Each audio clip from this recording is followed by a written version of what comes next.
teaches one of life's most profound lessons, that within the apparent chaos lies in the extraordinary order.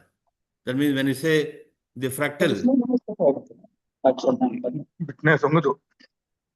the fractal, any tiny pattern repeated intelligently can create breathtaking complexity. Whether we observe the branching of trees or the human vascular system, coastlines, cloud formation, or galaxies, financial market, or neural network, fractal geometry reminds us that nature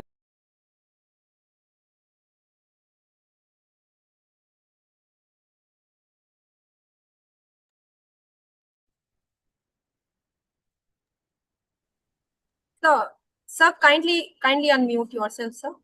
Sorry. Thank you. Yeah, I think somebody muted. I don't know.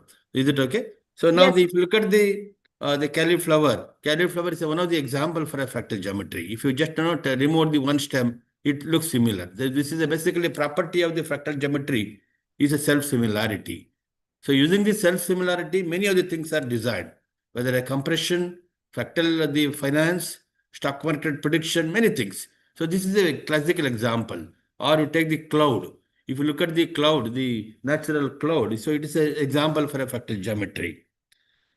So the one side, the Albert Einstein wisely said, he said, pure mathematics is, in its way, the poetry of logical ideas. I repeat, pure mathematics is, in its way, poetry of logical ideas. So this is what Einstein said once. Today, that poetry is becoming the foundation of AI revolution. So that is basically what is happening. The theme of the summit is both timely and forward-looking.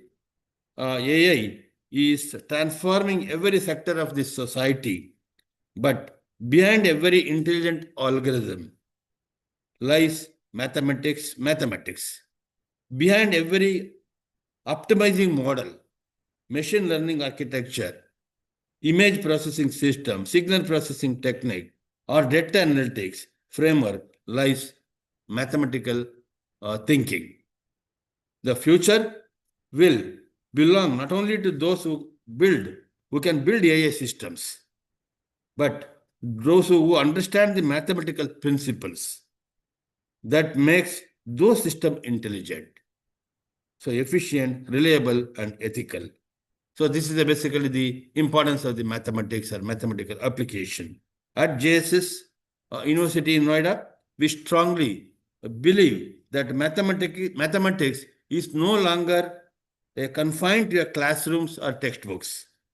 It has become the engine driving innovation across disciplines, whether it is a healthcare, aerospace, quantum technology, cybersecurity, robotics, sustainable energy, financial technologies, or digital transformation. Mathematics provides the foundation upon which tomorrow's solutions will be built. So this philosophy is reflected in our academic vision. We are actively promoting interdisciplinary education, research excellence, industry collaboration, and innovation and entrepreneurship. So we encourage our students and faculty to work beyond traditional boundaries because today's global challenges demand integrated solutions. So this summit perfectly aligns with that vision. Throughout the day, participants will have the opportunity to learn from the eminent scholars, which Dr. Bhupendra Prasad already mentioned, explore cutting-edge developments in the fractal geometry, nonlinear system, computational mathematics, and their application in AI, machine learning, image processing, signal processing, and industrial innovation. However, I would like to emphasize that the greatest value of such conference summit lies not only in the listening to the experts, but in asking meaningful questions, initiating collaboration, exchanging ideas, and inspiring new research direction. So this is the basically objective of the this summit which I envisioned. So to our young researchers and students who joining today, I would like to share one thought. Research begins with a curiosity. Because my morning started with this same thing. It started with my curiosity. I had a wonderful meeting with a couple of researchers here. Innovation begins with asking questions that others overlook. Discovery begins with the courage to explore complexity rather than the avoiding it. So every great scientific breakthrough started with someone who looked at a difficult problem differently.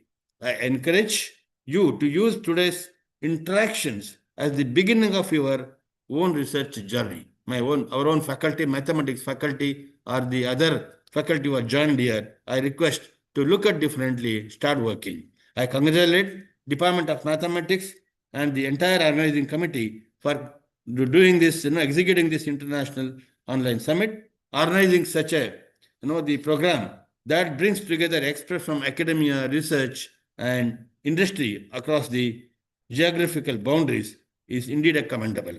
So I appreciate your commitment towards creating vibrant academic ecosystem.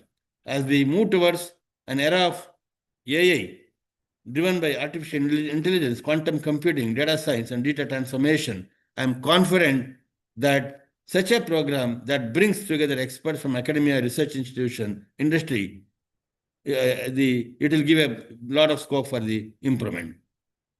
So, as I'm confident that mathematics, and particularly the study of complex systems, such as fractals, will continue to play a defining role in shaping the future of science and technology. So let this summit become more than just a one-day event.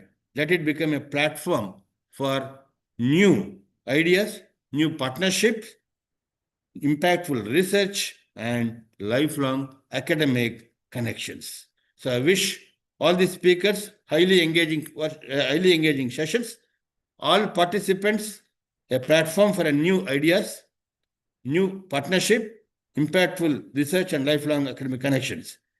So, and the organizers a grand success in conducting this international summit. With these few words, it is my privilege to declare Fractal Frontiers 2026 Geometry of Complexity, Innovation, and Application officially inaugurated. Thank you. Jai Hind. Namaskar. Thank you very much, sir. Thank you so much, sir, for this inaugural address and formally inaugurate our summit.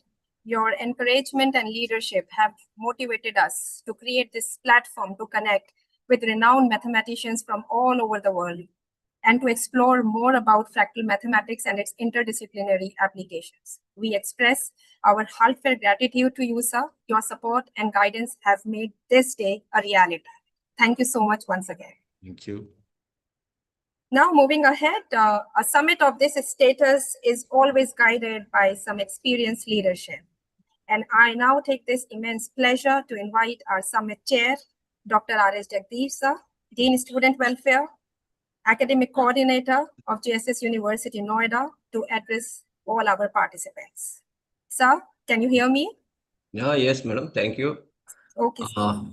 With the divine blessings of His Holiness Mahaswamiji, I extend a warm welcome to everyone gathered for Fractal Frontiers 2026, Geometry of Complexity, Innovation and Applications. It is my privilege to welcome our respected Vice Chancellor, Dr. H. Mahadevaswamy, whose visionary leadership continues to inspire academic excellence, innovation and interdisciplinary research at JSS University. I also extend my sincere respect to our esteemed university leaderships, deans, heads of the department, faculty members, researchers, industry experts, and participants from India and across the globe. Fractals are much more than fascinating mathematical structures. They provide powerful tools for understanding complexity in nature, engineering, medicine, artificial intelligence, finance, communication systems, and advanced materials. This summit offers a unique platform to explore how fractal geometry is shaping next generation technologies and driving scientific innovation across disciplines. I place on record my sincere appreciation to the organizing department, the convener, coordinator, faculty members, student volunteers, and every member of the organizing team for their meticulous planning and dedicated efforts in making this international summit a reality. My heartfelt gratitude also goes to all our eminent resource persons for sharing their expertise and enriching this academic gathering. I wish all the delegates an engaging, insightful, and intellectually rewarding summit. May the discussion and collaborations initiated today contribute to scientific advancement and support our collective vision of Vikasit Bharat and Atmanirbhar Bharat through knowledge, research, and innovation. Thank you, and I wish the summit every success. Thank you so much, sir, for your presence and for all your enlightening and encouraging words, as always, sir. Thank you so much. Now, yes, we are about to begin with our sessions from our renowned speakers. And we have joined with us the very first speaker of today's summit, Dr. Kuldeep Katiyar. He is a professor from Department of Mathematics, Chandigarh University. And one of the greatest strengths of today's summit is the presence of internationally acclaimed speakers who have actually contributed significantly in advancement of all fractal mathematics. And we are absolutely privileged to hear from all of them. And before inviting, I would invite our department senior faculty, Dr. Nikunj Agrawal, to kindly introduce and welcome Dr. Kuldeep Katiyar on behalf of Department of Mathematics, JSS University, Noida. Over to you, Dr. Nikunj.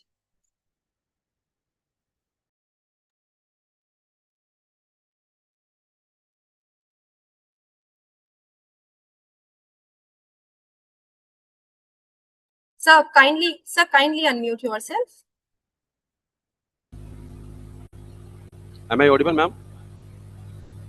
Yes. Am I audible? Yeah. Yes, sir. Yes, sir. Continue. Good morning, everyone. Good morning, everyone. I'm Dr. Nikunj Agrawal, Assistant Professor in JSS University, Noida. It is my great pleasure to introduce Dr. Kuldeep Katiyar, Associate Professor in the Department of Mathematics, Chandigarh University. Dr. Katiyar is a dedicated academician and researcher with the extensive experience in teaching and research in mathematics. His areas of expertise include fractal geometry, mathematical modeling, and applied mathematics. He has published several research papers in reputed national and international journals and has actively contributed to conferences, workshops, and faculty development programs. He is actually known for his student-centric teaching approach for commitment to academic excellence. Dr. Katiyar has inspired several students and young researchers through his innovative ideas and passion for mathematics. Along with his teaching responsibilities, he continues to make valuable contribution to the research and curriculum development at Chandigarh University.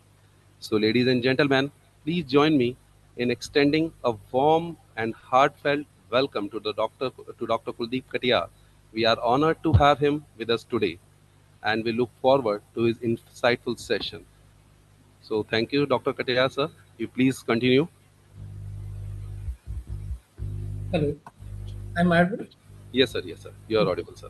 Thank you, Dr. Nikunj, for nice introduction. Thank and you. I Thank also thankful to Head of Department, Dr. Bhupendra, for giving me chance to interact with JSS faculty members and students. And I also thankful to all the organizer of this one-day symposium.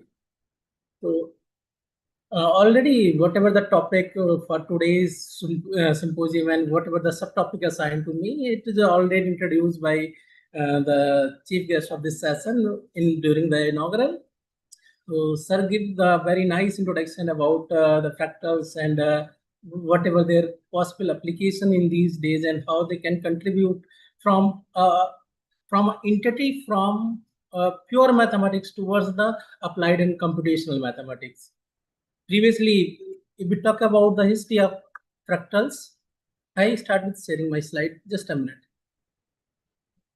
Have to see it.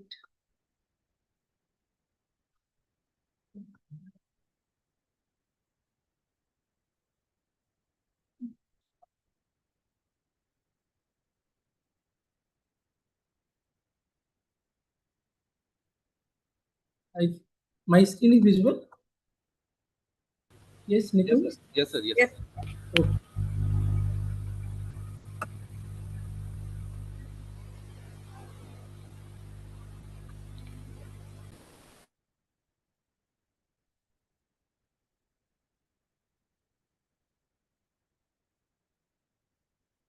Okay. This is about. Sir, can you zoom it out? Yeah, no problem. Now it is on a full screen. Yes, sir. Yes, sir. Yes. Okay. Thank you so much. So whatever the application of these fractals and how they introduce, basically, if you talk about the history of fractals, then these entities are discovered as those objects which are not follow the whatever the laws of Euclidean geometry is there. So like Cantor set is there. If we talk about Cantor set, then Cantor set are thinking about these are this object not fulfill the laws of Euclidean geometry, like whatever the dimension is there. If we talk about point is there, whatever the dimension of point, it is 0. And Cantor set is just a dusty-like pattern whenever we are go an infinite magnification. So we think about that its dimension is 0, but not actually the case. So that's why these fractals, they are existing in literature also, but whatever their existence is there, it is in very they are taking as those irregular type of objects that not fulfilled whatever the conditions and whatever the properties are there for Euclidean geometry. So after this, here you can think about, sir already give you what are the various types of fractals are there. So first thing is there, if you talk about fractals, then the kind of self-similarity is there. So here you can see C cells image is there. And if we magnify this image at every scale, you can see the same type of self-similarity is there, same type of pattern is observed at each level of magnification. So means image object that having infinite information and which repels the same image at every level of magnification. Same here, this image is for lungs is there. So you can think about whatever the image is there. If we zoom in out at any portion of that branches of whatever veins are there, though it look like the same type of patterns. Here, the lightning example is there. So these are the various objects that are available in nature, and we can find it out how we and we are not able to explain whatever the characteristics, whatever the properties are there with the help of Euclidean geometry. Even if we talk about modeling these things without knowledge of fractals, then it will a very quite complicated type of things is there.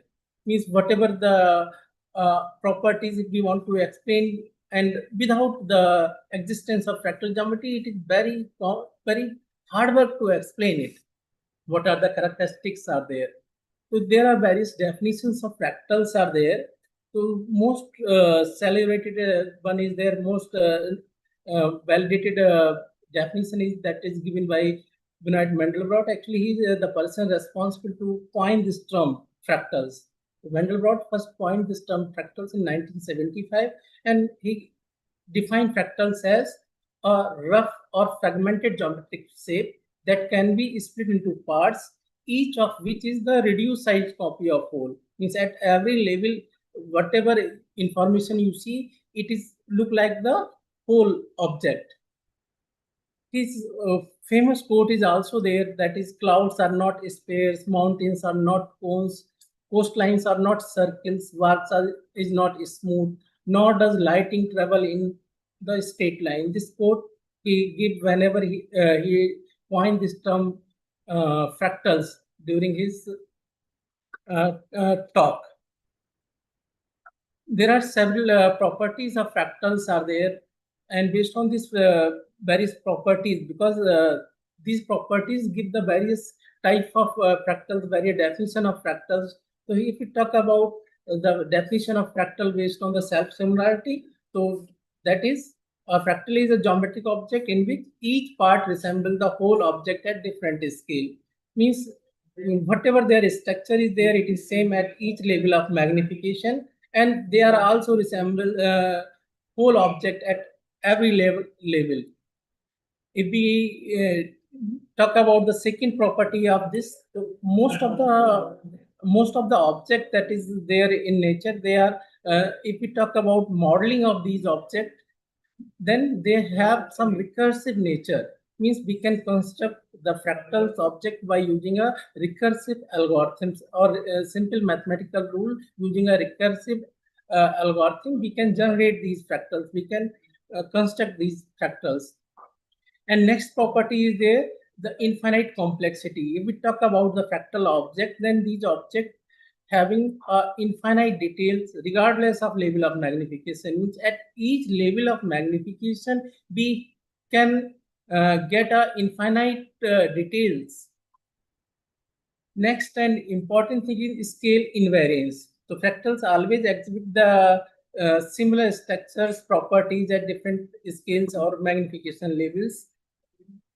And most important is the irregular geometry, because whatever the previously before the having this term fractals there, these objects are known as those objects which are not obey the properties of Euclidean geometry. So that's why these fractals have most of the time irregular geometry. Okay, and they represent fragmented shape, and that cannot be exactly described with the help of classical Euclidean geometry. And next one property is there, that is fractional dimension. If we talk about Euclidean geometry, then we believe that whatever the objects are there, either of dimension 1 is there, dimension 2 is there. Like if we talk about any surface, dimension 2 is there. If we talk about any line, then it is or curve in a plane, then it is having the dimension 1. So previously, whatever the Euclidean objects are there, they are having a integer dimension. But if we talk about the fractal objects, they are most of the time having the fractional dimension. And one more important thing is there, that is statistical properties. So so many fractals are there that is find in nature. They are having some statistical self-similarity. Means they are not exactly self-similar at every scale, but they are having some statistical self-similarity. Means the pattern is there. They are having some probabilistic sense across the various image. Means at various level with certain probabilities, we can have the self-similar structures, but uniformly they are not having the same structure everywhere, but they can have that self-similarity at various patches. You can say in form of patches is there, means with a certain probability. Next one is, if we talk about the mathematical definition of fractals, then fractals is the set whose positive dimension is strictly exceeds its topological dimension. Okay. And if we talk about the construction of fractals, then here, based on this, these objects can produce through a repeated iteration of a mathematical function, or you can say a transformation. And if we talk about the whatever the fractals present in nature, then fractals is the mathematical model for naturally occurring object that exhibit some repeating patterns across the multiple scale. If we talk about the more detail and more properties of these fractals or object, then there is a very best book of Falconer is there. Then you can go through with that book, and in this book they provide various properties in detail with various example related to fractals and their properties for various types of fractal object. Same, there are fractal objects that are available in dynamical systems, like Julia set is there, Mandelbrot set is there. These are some dynamical systems. They are part of some dynamics of the iterative trajectory of the given points. There are various type of fractal object like broccoli is there, mountains are there, trees are there. That we already give some example of these fractal object. So you can see this is an example of broccoli is there. These are mountain range. You can see they are not exactly self-similar, but you can find it out the various portion that look like same to each other.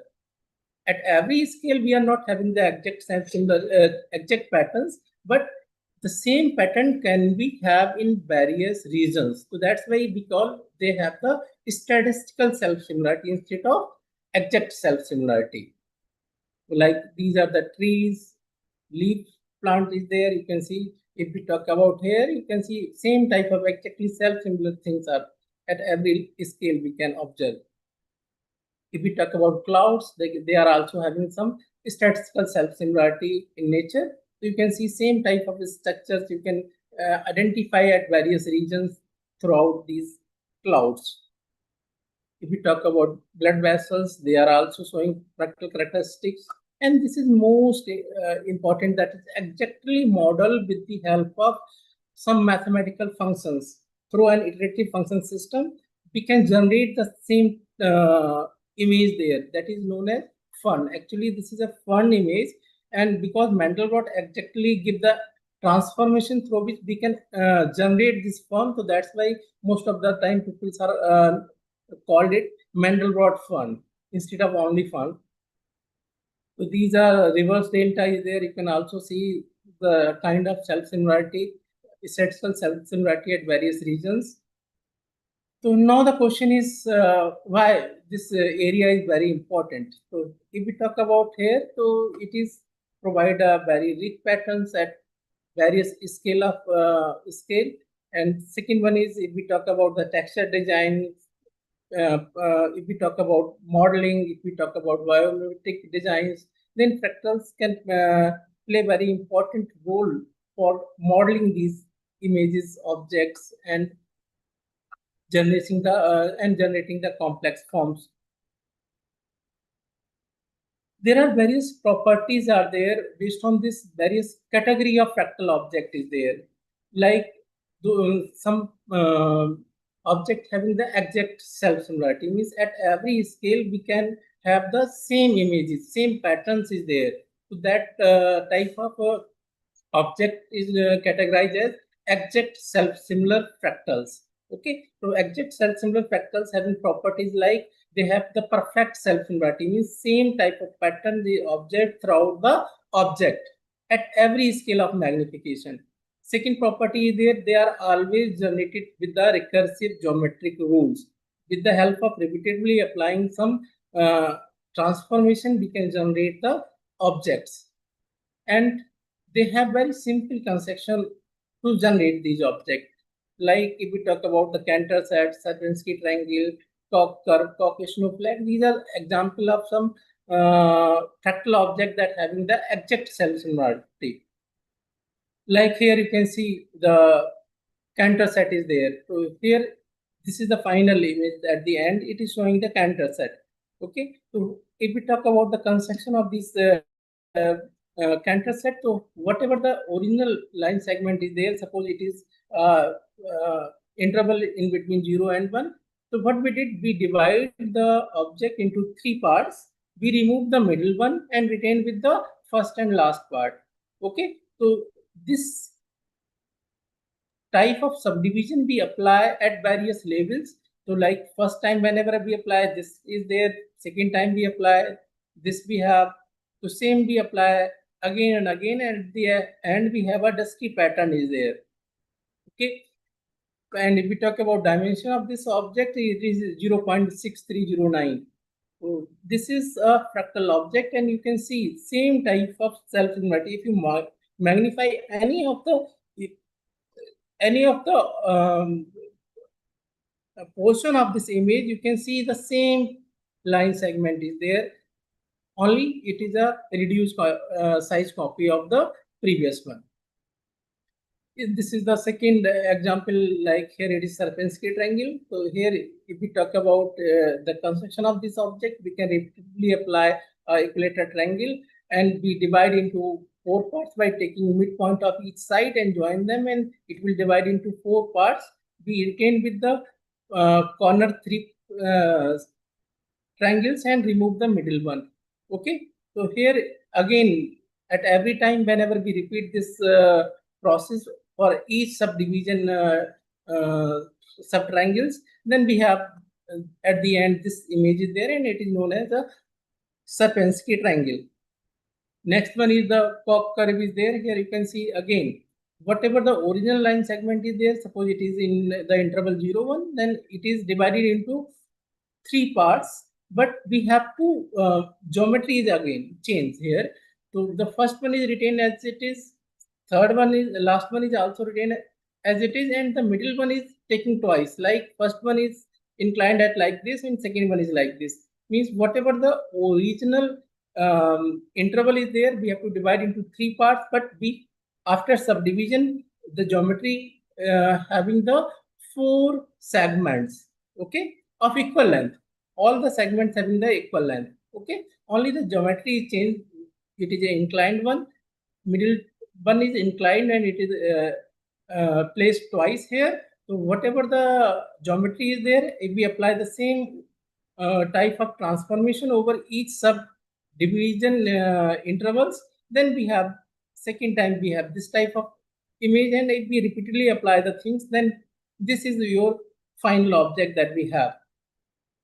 These are the second next category of images are there, that is the fractal object that is generated through some affine transformations. Okay, so the property is there, it is generated through an iterative function system. We are discuss about these iterative system, what are these and how we can construct these IFS in coming slides. Then it also transfer the copies of the original image. Example is Wasley's form or fractal trees. Okay, here you can see the Wasley's form is there. This is the fractal tree is there, and next one is there. Whatever it is generated through the complex valued function, means it is a escape time fractals. So these escape time fractals having properties like they have the complex dynamics. They are rich for internal. Their boundaries are representing some some non-escaping and escaping points, and they visualize a very good patterns. Most of the time they are used for visualizing or in graphics or animation. We can generally use these things. Example is there, Mandelbrot set is there, Julia set is there. So many other fractal generated objects are there. If we talk about the Mandelbrot set, so here it is generated through a very simple map. That is you can see here it is a quadratic family, Z square plus C. C is a parameter here. So this is a simple quadratic family of map is there. And if we talk about the boundary, if we talk about the collection of all those C, okay, for say C is the parameter, all those C belongs to the complex plane such that this if we repeatedly apply this iterative means this quadratic transformation again over a given set of the interval of the complex plane, then the trajectory is remain bounded, then it is a part of Mandelbrot set. If it is not bounded or it is escaped to infinity, then in this case it is not part of that Mandelbrot set. So this is the generally mathematical representation of Mandelbrot set. So it is the collection of all those points within a complex plane such that its trajectory remain bounded. Okay. So next one is this is the figure of that Mandelbrot set. Here we generate for some fixed value of C with the given range. We generate it. So next one is the Julia set. Here Julia set is the actually you can think about it is a boundary of your Mandelbrot set. So here the parameter is the Z. Okay, C is a fixed. So for us for various values of C, we can generate a lot of Julia set over the boundaries of the Mandelbrot set. So again, it is again the boundaries for which this trajectory of the point belongs to the Z plane remain bounded. This is the image of that Julia set. Now the next thing is there, and what are the mathematics about the fractal object, and what are the basic definitions and spaces through which you can define the things? Means what are the, if we talk about it is a object that is come from the pure mathematics, and we are also claim that it is those objects which are not follow the Euclidean geometry's law. Then the thing is there, mathematically where these fractals are there, over which space these fractals are defined. Now these are normal things that can come in one's mind whenever we talk about the fractals. Here we talk about the spaces over which the fractal objects are defined. So some basic definitions are also required. Here we just I just go through with some basic definitions like a metric space. So if we talk about a metric space, then it is suppose X is be any non-empty set, and real valued function rho. Rho is actually a distance function. That is a function that is responsible to measure the distance between 2 points. Okay, it is defined from x cos x to r. Okay, so this function rho is called metric if it satisfies following 4 properties. First one is generally known as positivity, means all the distances between the point is always positive or equals to 0. And second one is generally it is representing that if distance between 2 points are 0, then they are representing the same point, means they are coincidence points, or you can say they represent the same point. Next one is the symmetric property. Here you can think about, if we talk about the distance, if we measure the distance from A to B or B to A, each time we have the same distance, so it is a symmetric property. And third one is the triangle inequality. Here, if we have 3 points, and in this case, the distance between x and p is always less than equals to the distance between x and t and the distance between y and t. Like, or you can say p and t is there. Okay, so this is the triangle inequality. And next one is there, because whenever we discuss about the fractals, then we discuss about they are generated through an iterative procedure. So iterative procedure means we have a sequence of points is there. Means at least whatever the object that we receive, whenever we apply given transformation again over the given set of points, then we have a sequence of points here. So that's why if and we also say that these points are resemble the points are constructing the fractal object, means so it is very important that they are having some convergence behavior. So there is one more important result is there, Cauchy sequence. So a sequence of point action in a metric space X rho is called a Cauchy sequence if for every epsilon greater than 0 there exists an integer n through which we can that n is always greater than 0, for which the distance between xk and xn is always less than epsilon. Means after a certain iteration, the distance between the point and its sequences is less than the whatever the precision is there, whatever the precision you set for your refinement. And next one is there, complete metric space. So metric space is generally called complete if every Cauchy sequence in X have a limit point. Okay. So if metric space, if we talk about the metric space and it is a complete, then it will provide some basis structure for fractal space. So if we talk about the fractal space, the fractal space, suppose X comma rho be a metric space and Hx is the collection of a compact subset of X. Okay, then this Hx be the metric known as host of metric is representing the fractal object or contain the fractal object.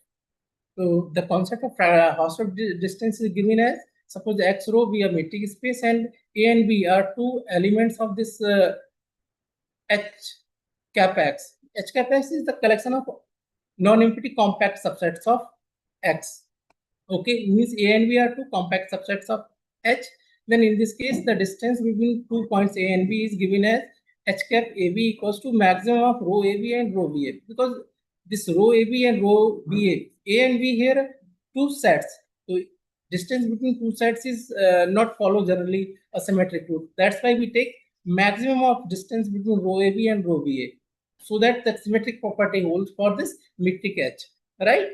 So here this H together with the collection of compact subset, non-empty compact subsets of X, they give, or they it is known as the host of space, or you can say the space where we can define the fractals, or a space that is responsible to have the fractals. And if we generate these fractals through iterative schemes, then there is one more important definition is there, that is known as fixed point, because at the end, whatever the sequence is there, that is converted to a single point. And you can see after some times, after repeating applying the transformation again after some time, we are not observing any changes in the image or the object up to a given scale. Okay, so that's why the definition of fixed point is again play a very important role whenever we talk about generation of fractals and defining generating the fractals through a mathematical procedure. Fixed point is a point which remain invariant under a given transformation. Means suppose mu is a map, and under mu, if its transformed image is same as the original image X, okay, this mu of X equals to X, then it will be known as a fixed point through fixed point of the map mu. Okay, so like here, if we talk about the map mu X is defined as X by 2, then we can simply say that this 0 is only fixed point of this map. Simply we put X by 2 equals to X, and if we simplify the things, then we get X equals to 0 as the fixed point of this one. Simply for X square, mu X equals to X square, it having two fixed points 0 and 1. So in this way, we can define n number of fixed points are there. And now the next important definition whenever we are going to define these fractal object is contraction mapping. Means whenever we apply a map over the set of points, then these points are always coming together. Okay, means every time whenever you apply the map, the distance between the points is minimized. Okay, so a contraction map is simply a map mu from X to X over a defined over a metric space X row, and satisfy this relation, that is the distance between the images is always less than C times the distance between the original points. Okay, here this C is a scaling factor, and this is always greater or equals to 0 and less than 1. Okay, and this one-half contraction theorem is very important theorem that is responsible to define mathematically fractals that is generated through an iterative procedure.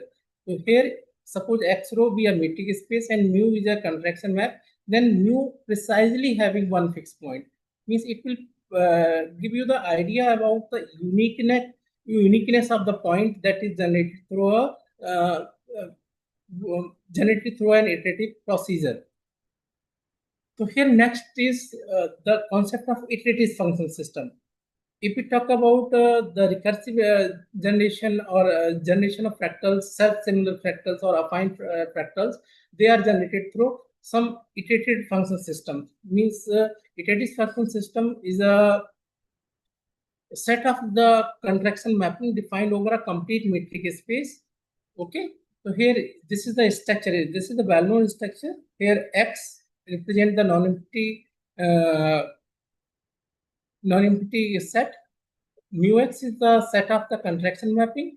Means suppose there are m number of mappings, then mu1, mu2, mu3 up to mu n. These are the contraction map. So this structure is known as iterative function system. X mu k. Okay, X mu k. This is your IFS. Here the C is the maximum of CK. Means CK is the for C1 is the contraction factor or scaling factor for mu1. C2 is the scaling factor for mu2, and so on. So if we take maximum over this, then it is known as the contractility factor for the given iterative function system. Now, next is the attractor. This attractor is generally the fractal object that is generated through an IFS.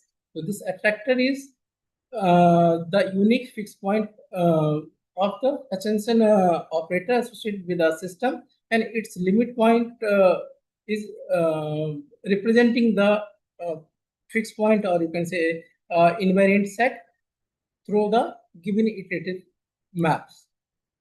There are two types of algorithms are there.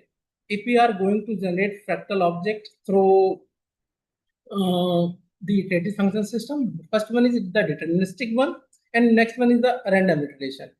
So in deterministic system, if we talk about the deterministic algorithms or iterative procedure, here suppose mu1 to mu_m be the IFS defined over a complete metric space X, okay?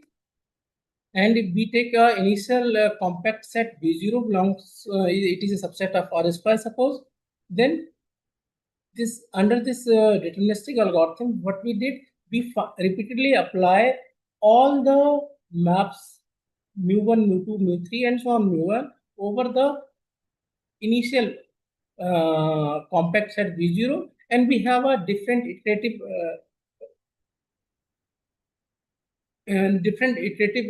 procedure we apply, and different many number of times we apply the set of this contraction mapping over the set B0. Means initially it is B0, then we have B1.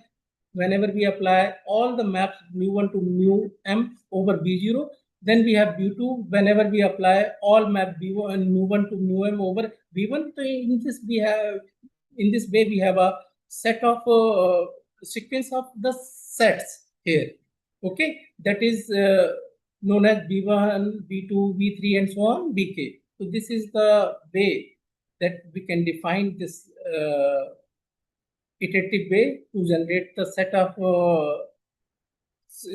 points through the initial compact set B0 belongs to R square, and at the end, whenever this K means if we apply this process for a large number of times, then the sequence Bk converges to the attractor of the map, right? Regardless, whatever the V0 is there, means any V0, any initial point, whatever you select, we are reaches towards the same fractal object, same attractor, you can say, for every time. So if we talk about the algorithm, various steps that is involved here, what is the steps here? First, we initially choose a compact set V0. So this may be a single point or a filled square or any filled rectangle is there. So any compact set you can choose as a initial set. Then what we did, we apply various iterations of that one. Means if we talk about B1, or we can construct B1. B1 is mu1 B0 plus union mu2 B0 union and so on, union mu_m B0. In this case, at kth level, we have Bk plus 1 equals to mu1 Bk union mu2 Bk and so on, union mu_m Bk. Means iteratively we can generate the sequence of the set of points, and we apply this iterative sequence in step 3 till we have approximate the fractal and up to a desired resolution. So if we want to find it out the more resolution, okay, then in this case we have to apply more number of times. This iterative scheme we have to apply more number of times, okay. Like here you can see this is the way how you can generate the Sierpinski triangle through a deterministic algorithm. So initially your original B0 is a filled rectangle. Sorry, it is a filled triangle. Okay. So whenever we first time we apply a transformation, so here 3 transformation is there, and each transformation, what we did, we just take a midpoint of each map, and it will divide the whole triangle into 4 parts. We retain with these corner 3 points and remove the middle one. Okay. So in first time we have this one. Whenever we apply this process second time, oh, it is not 1000, it is actually 2. We apply this process for second time. Okay, it is not 1000, it is 2, second iteration. Okay, then what we did, whatever the original transformation we apply same over here. Means again what we did, we take midpoint of these subtriangles, okay, divide into 4 parts, written with the corner 3 points and corner 3 triangles, and remove the middle one. So here you can see for each subtriangle we again have subtriangles are there, okay.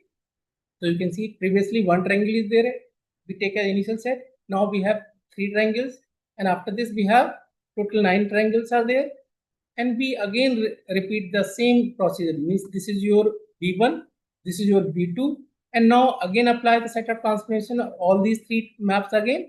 Then what we have, this image we have, okay.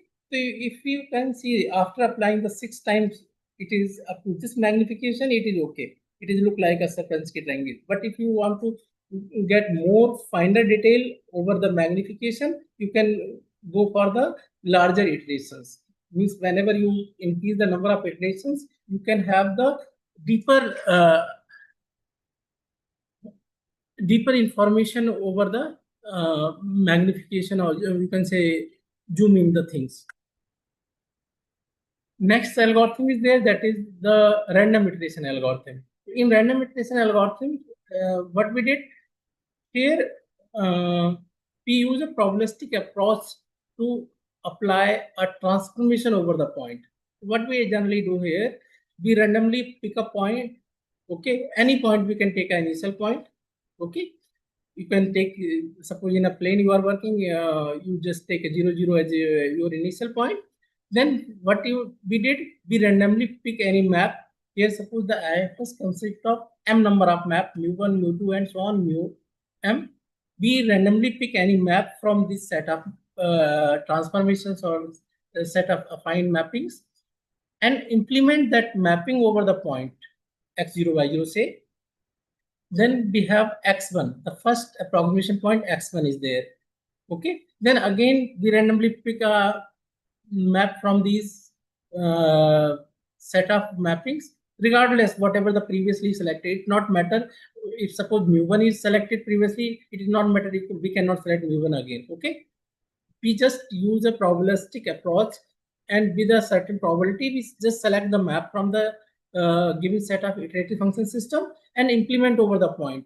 In this way we have a sequence of point, and that sequence of point converges to the attractor, okay. In this way, suppose for the initial point, if you selected that is not belongs to the set, okay, then in this case we have to discard some very few iterations of the trajectory of the points, okay. Like here, suppose if we select a point here as initial point, okay, and you can see if we select any point outside this triangle as my initial point, then initial point, some initial sequence is not converging to the Sierpinski triangle. So what we did, we have to forget about, we have to remove the initial iterates or initial sequence, first 10, 15, whatever the points that are not fit in the shape of the image. And after this, we make the collection of the point, and that collection of point represent the fractal object. You can see whenever we apply 500 times the sequence, here we take initial point as 0, 0. And 0, 0 is also a part of this triangle. Here we assume that this is 0, 0, this is 1, 0. Okay, so that's why the 0, 0 is a part of that one, so no need to exclude any initial points. So whenever we apply, randomly select a map and apply it over the point, and we get the sequence of points, and we process this thing for 500 times, then this type of image you have, okay. And this is for if we apply for 1000 times, it is not true actually. I think by mistake I write down the things here. So it is whenever we apply for 1000 times, it is for 5000 times, it is for 10,000 times, okay. So you can see that same visualization is there whatever we have through the iterative through the deterministic algorithm. So the way of the process of the things generating the fractal object through the IFS is differ, but at the end we are having the same fractal objects. So depending upon your requirement, we can select the one of the algorithm to generate fractals through iterative function system. Next important thing is the dimension, fractal dimension. If we talk about fractal dimension, so there are various types of fractal dimensions are there. Okay, first one is self-similarity dimension. So in self-similarity dimension, what we did, suppose these generally the self-similarity dimension is defined over those objects that having the exact self-similarity. Okay, so here it is defined as d equals to log n by log 1 by r. So what is this r here? R is the factor through which we scale. Like if we talk about the Cantor set, so what we have to divide the whole the given initial set or initial interval into 3 parts. We retain with the first and last and remove the middle one. So here the scaling is, because we divide the given interval into 3 parts. So what is the scaling here? It is 1 by 3. Okay, so scaling is 1 by 3, means r is here 1 by 3. And n, capital N, what is the capital N? Capital N denote the number of self-similar copies whenever we apply the subdivision or whenever we apply the scaling there. So here, if we apply the scaling, means if we apply the factor of 1 by 3, so in case of Cantor set, how many objects we have? 2. Okay, because we have to discard the middle one and we retain with the first and last. So capital N is here 2. Okay, so in this case, you can easily find it out what is the dimension is there. So like for Cantor set, what is the dimension? Log 2 y log 3. You can see here. What is my n? N is 2. Okay, so if we talk about this one, so log 2 y log 1 by 1 by 3, that is log 3. Log 2 by log 3, it is the dimension of Cantor set. Similarly, we talk about the Koch curve. For Koch curve, what we did, in case of Koch curve, we have to divide, again, the scaling factor is there 3. We have to divide the given interval into 3 parts. We retain with the first 2 and the middle one is taking twice. Okay, in form of a cap there, it is taking twice. So now how many parts are there? After subdivision, we have 4 parts. Okay, when we apply a scaling of 1 by 3, then we have 4 parts. Capital N is in this case, it is 4. So now what is the dimension of Koch curve is there? Log 4 by log 3. Okay, it is near about 1.262. Okay. Similarly, if we talk about the Sierpinski triangle, so here what is the scaling? In case of Sierpinski triangle, you can see here, yeah, what we did, each side we have to divide by middle. Okay, means what is the scaling factor is there? 1 by 2. And how many copies we have when we apply the subdivision? It is 3. So that's why we can think about the dimension. It is log 3 by log 2. So scaling is 1 by 2. So 1 by 1 by 2 is log 2. And how many copies we receive? Here it is 3, so log 3. So what is the dimension of Sierpinski triangle here? It is log 3 by log 2. It is 1.585, right? So this is about the self-similarity dimension. Next is the Hausdorff dimension. Okay, so this Hausdorff dimension is defined as D. It is a limiting case epsilon tending towards 0 log n epsilon b epsilon divided by log 1 by e. So here B is actually how many covering sets are required of size epsilon to cover the whole object. So log of n epsilon divided by log 1 by epsilon. So epsilon is the scale, or you can say side of the size of the cover, or you can say radius of that covering, whatever we take to cover the whole object. So this is log n epsilon divided by log 1 by epsilon. And whenever this epsilon means the size, or you can say the radius of that cover is going towards 0, it will denote the Hausdorff dimension associated with the given set.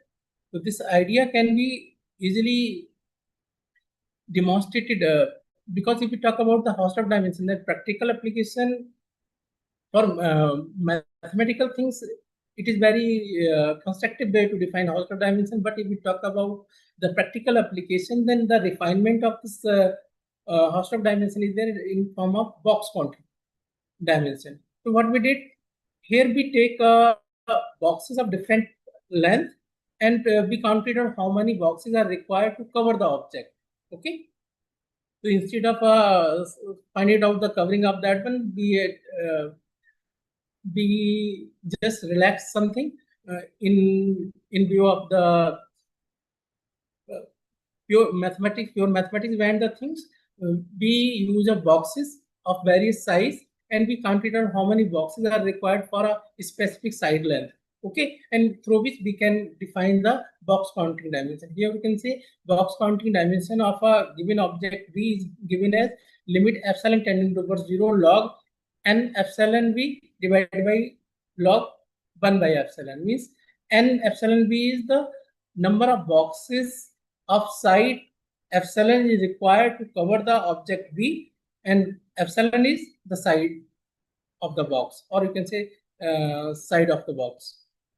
Okay, so this is how this box counting dimension is defined. Here I just find it out the log plot for these things, and or you can say the regression line fitting for that one, and this will whatever the slope of this regression line is the fractal dimension, or you can say box counting dimension for a given object.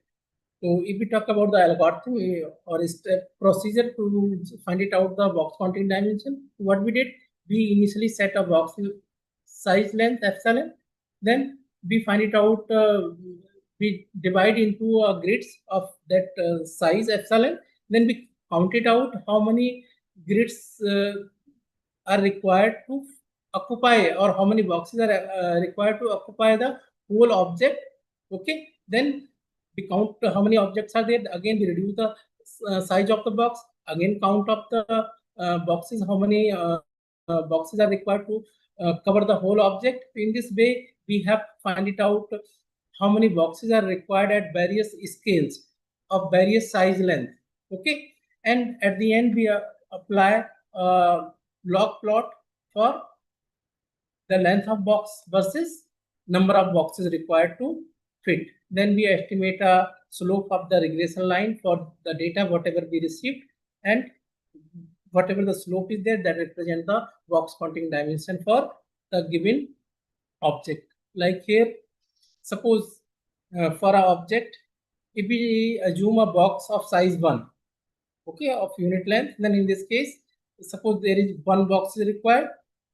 In this case, log n, it is 0 here.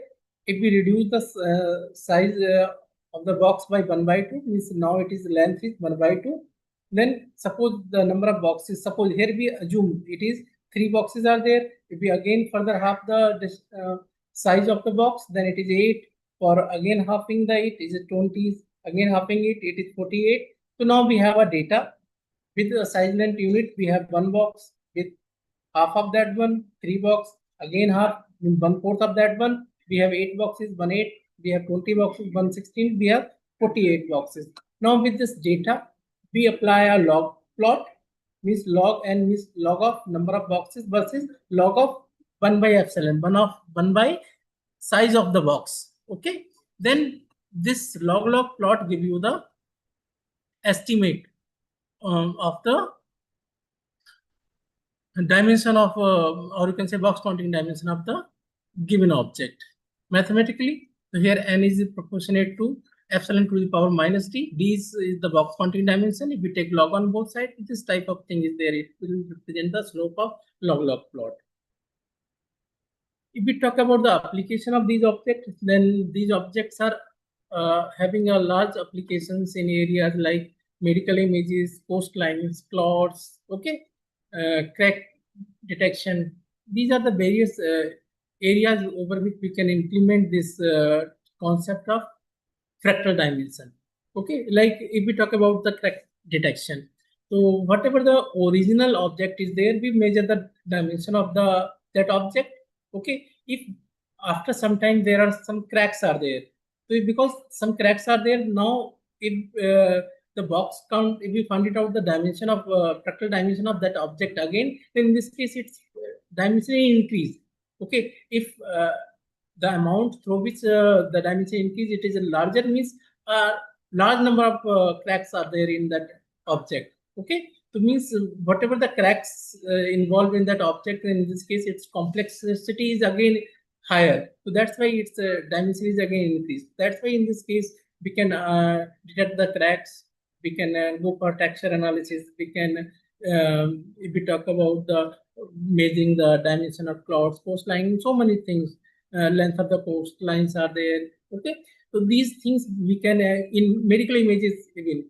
If we talk about there is a tumor for a person or not, we can diagnose with the help of the fractal dimension. So these are various real world applications are there. So there are some advantages are also there. If you talk about the advantage, then they are very simple for implementation. They are work for digital images. They are applicable for irregular objects. They are widely used for many real world platforms. But there also have some limitations like approximate estimate. Okay, so most of the time, whatever the fractal approach is there, it not give you the exact things. Okay, it will always give you approximate approximation of the things. Okay, it depend upon the image resolution. So whatever the things, whatever the objects you are working, or whatever the applications areas are there, they are very dependent to the resolution, means up to which resolution you are working. Okay, so it is predefined, means whenever we have to apply the concept behind the fractal, we have to first cross check what is the desired resolution you want for the specific purpose. Okay, because whenever you have to require more final resolution, then in this case you have to increase the things. You have to uh, make the things in a new way. Okay, and next one is the limited scaling range. Okay, for two different shapes, box counting dimension may be same. It is again a thing. We cannot say it is a unique box counting dimension for an object. Two objects maybe have the same fractal dimension. So there are some advantages and limitations are also there with the concept of fractal dimension, or even say box counting dimension. In summary, we can say the object, if we have to find it out the box counting dimension, so we have to find it out how many boxes of different sizes are required to cover the given entity, and its limiting case give you the dimension. Log plot of that limiting case give you the box counting dimension of the given object. They are also implemented for measuring the coastline lengths. There are certain practical application of fractals here, like fractal antenna design, image compression, financial modeling, biological and medicines, okay, in geological and environmental sciences. Now the fractals are widely used in so many areas in these days. And if we talk about the dynamical systems like Julia said, Mandelbrot said, and other related dynamical systems, or you can say statistical fractals and dynamical fractals are there. They can use to generate the art or digital design. They can use to compose the music. Okay, there are various fractal algorithms are available there through which you can compose the music even. Okay, even if we talk about the computer generated images, in most of the times now in these days, computer generated images are used for various games, for various visualizations. Okay, so many media players previously, now in these, previously and now in these also, so many media players are using their background graphics as a fractal object. Everybody, you can see the patterns are changing over the time, and these are generated through these various fractal algorithms.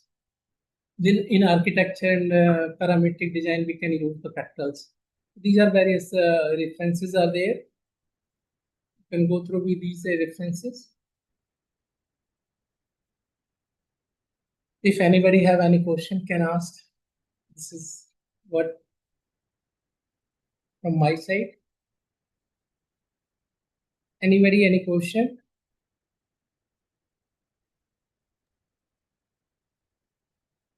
Yeah, Nikunj. Anybody have any type of question they can ask? Any questions?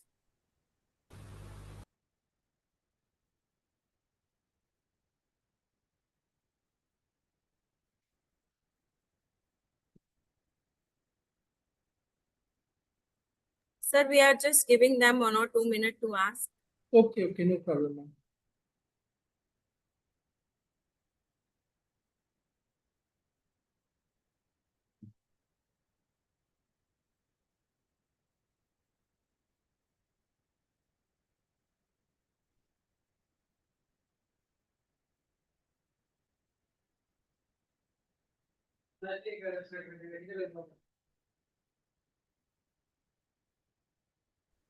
Hello.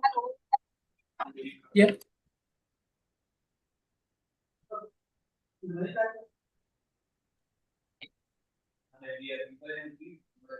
Sir, I think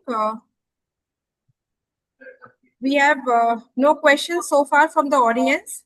Or still, you want me to wait for another 1 minute? Yeah. Can I stop sharing my screen? Sure, sir. Sure, sir.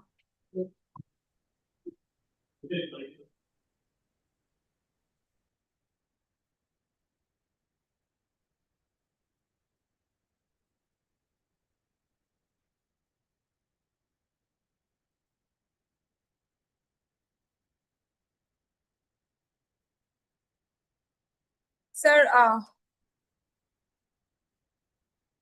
I believe that the purpose that you have set the right pitch on this fractal mathematics, and the presentation was superbly well defined, sir. So congratulations, sir. And Thank you. this well designed, well planned, and meticulously implemented, I think you have set the base and tone of today's summit.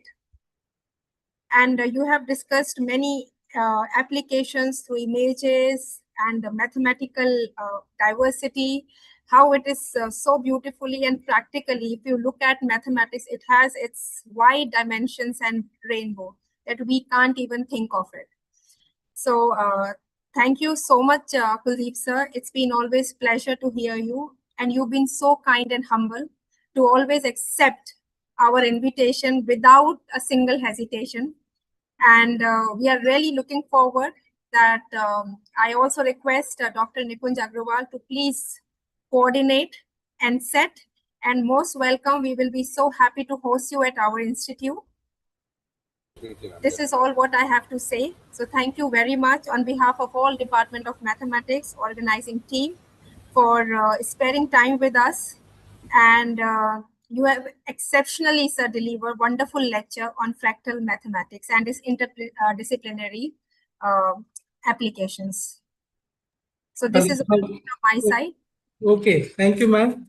Even if anybody is there who want to collaborate for research work, now in these days, if we talk about the fractal object, they are tightly mapped with these machine learning type of algorithms are there. We are also working over the integrating this concept of fractal dimension over the machine learning. So if anybody is there who want to collaborate about the things for research work, they are welcome to me. Then you can share my mail ID and contact number. If anybody is interested, then can contact me. Definitely, sir. Definitely. We will be in So we touch are with you. absolutely overwhelmed with your kind gesture, and you are inviting us, all our researchers, participants, students, for further collaboration. This is one of the great outcome of this presentation, and we'll be very soon. We'll be connecting to you, sir. And thank you so much, sir, for sparing time with us. Okay, thank you, ma'am. Thank you. Thank you so much. Thank you so much, sir. So here we have come to an end of this session one, talk one by Dr. Kuldeep Katiyar. We have also joined with our second speaker, Dr. Shweta Ahmed. Madam, can you hear me? Yes, ma'am. A very good afternoon. Very, very good afternoon to you, madam. And I request to please kindly switch on your video, as though we are poles apart, but it's always nice to interact with this online platform. I'm so sorry. The video isn't working in the laptop. Oh, that's a technical glitch, but never mind. Thank you so much. And you are here. Let me tell the audiences and participants that Dr. Shweta Amit, she is a research scientist, and she will going to deliver her lecture on industrial applications of fractal. So before I invite Dr. Shweta Amit, I request Dr. Anushri Verma, the senior faculty from Department of Mathematics, to kindly introduce, welcome her, and do the honor. Over to you, Dr. Anushri. Thank you, Ranu. Good afternoon, Dr. Shweta, and one and all the participants. It is my great pleasure to introduce our distinguished speaker, Dr. Shweta Amit, a renowned research scientist and founder of Smart Dream Resonatics, an MSME registered innovation-driven research venture specializing in antenna engineering, metamaterials, quantum communication, and artificial intelligence. With over 17 years of experience across academia, industry, and advanced research, she has made significant contributions to next generation wireless communication, AI enabled antenna systems, and reconfigurable intelligent surfaces. She holds two Indian patents, has published more than 39 research papers, and has successfully led several funded research projects. Dr. Shweta is a proud recipient of two consecutive Innovations for Defence Excellence Awards presented by the Honorable Defence Minister of India for her pioneering innovations in defence communication technologies. She is also a consultant to leading aerospace and technology organizations and is a senior member of IEEE. Today, she will share various industrial applications on fractals. So please join me in extending a warm welcome to Dr. Shweta Amit. Ma'am, please, over to you. Thank you. Thank you so much, ma'am. Thank you. Well, good afternoon to everyone. Thank you so much for giving me an opportunity to share whatever little I have learned about fractal geometry in my world of wireless communication. Well, being here, talking to everyone who knows everything about mathematics is a bit scarier for me because I come from a different background of wireless communication.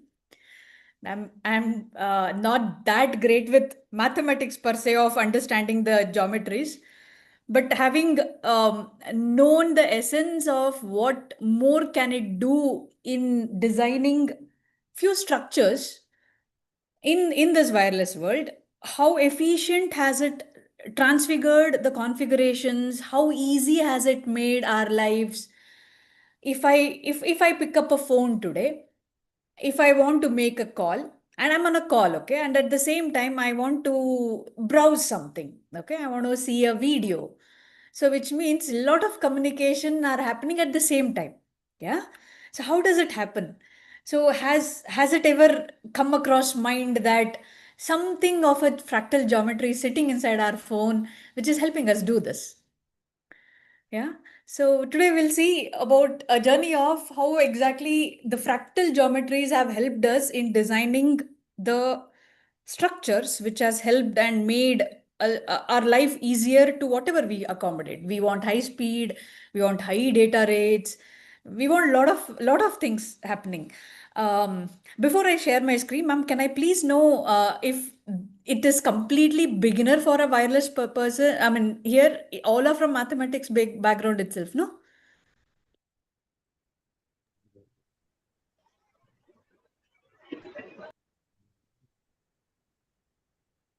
Yes, madam. Mostly are from mathematics background only. Okay, okay. So I will keep it very basic and probably compare the essence of how exactly these structures have helped us in what way in the wireless communications. I'll share my screen. Hope the screen is visible.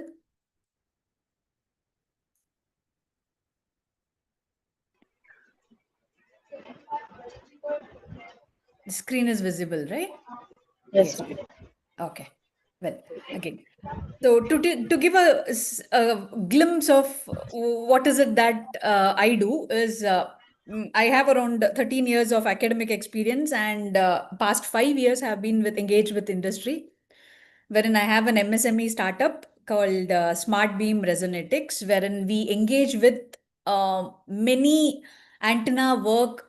Either it could be for 5G communication, wherein I need for a GSM communication, the mobile communication, or it could be for IoT. Lot of people are talking about IoTs, right? Like Internet of Things. Everything should be connected to internet. I should have huge freedom if I want to do anything remotely, basically remotely.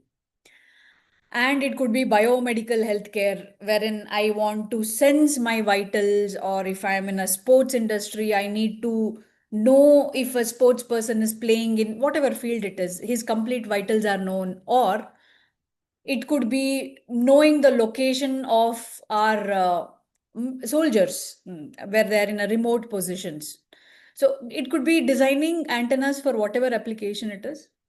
And there comes something called as metamaterials, completely artificial man-made structure, which helps us in manipulating these radio frequencies waves. So if in our day-to-day life, if we sit on a table with our laptop in front of us, so what is it that we have surrounding us? So most of us have our phones beside, and probably I'll have a Bluetooth so that I can listen to music, and maybe a smartwatch also. So imagine how many instruments are now in wireless mode already, and how am I affected with radiations? How do I know about it? So these things are something which, if I want to mask the radiation, if I don't want the radiation somewhere near me, so these materials or these metamaterials help there. And we are moving higher the frequencies. So we all started with AM, right? Decades back, when we had to listen to a radio, it was AM, and then we are in FM world. That's when basically the modulation technique something changed, but the frequency also increased. Right from kilohertz, we moved to megahertz. People are talking about gigahertz. That is something, the Bluetooth, no? Bluetooth, what we see is 2.4 gigahertz, 2.4 into 10 to the power 9. So that frequency. And then slowly people are moving into terahertz also. 6G, when it comes, one of the band will be in sub terahertz, somewhere higher frequency of gigahertz it is. There, how do I map many things? How do I even write an equation if I want to find out how the waves are going? Because there is molecular absorption also when I go into high frequency. The wavelengths become very small. So how do I map them? What kind of materials can I use? So all these things are now getting into the artificial intelligence also, which can make our life a bit easier in terms of time, computational time and everything. And at the same time, it will predict and optimize in all possible combinations, which I wouldn't have even thought about. Yeah, so few antennas designed here. So if you can see here, there is already a fractal shape coming there. So what made us start from a simple triangle, as we see here, evolve into another structure? What made us do that? If I can put that into my PCB, why is it helping me, or how is it better? So this is also, so mostly if I want my desired application, so it is something where we tend to move to fractal structures. So it's something which we know that it is evidently going to give me something. So what is that something, we'll explore today. Right from probably Airtel few years back came up with an advertise that the antennas are, it's a MIMO technology based. So basically it's like MIMO is nothing but multi-input and multi-output. So what it says is, if I want to make a call, I'm a single person here and I'm making a call to another person. So in my phone, I have one antenna and it will go to base station. When I make a call, it will search there and it will connect to the other person. Or in a simple word, when I'm lecturing or giving a lecture to my students, so it's like single input, I'm single input and it's multi-output. The point is, if I am giving an information, each one will perceive it in a different way, as per their knowledge, as per their experience, as per the amount of presence they have in the class, right? So likewise, if I'm talking in wireless, when I throw a signal, each antenna in my base station can capture it in a different way because each wave will hit the structure in a different way. It doesn't go in one line. It'll touch the buildings, it'll touch the moving, there is Doppler shift, there is delay, channel capacity. So many things are going to get affected. So if I tell each one in my class, whatever I have taught you, each one of you write a note on its own, on your own. So that is one option. The second option would be all of you sit together, discuss among yourself and write it. Which one would we think would be the better option? The second one, right? See, each one will have their own idea. When you consolidate, that document will be a perfect one. Same thing happens with an antenna also. What antenna does is, I throw with multi-input, which means the same information I'm throwing out with different antennas on a wireless medium, and it is captured by different antennas and they will process the information, and it is somehow I know that the information is not lost or corrupted. The signal will be more than the noise added to it. And this is also a fractal antenna, same thing which was used for healthcare monitoring.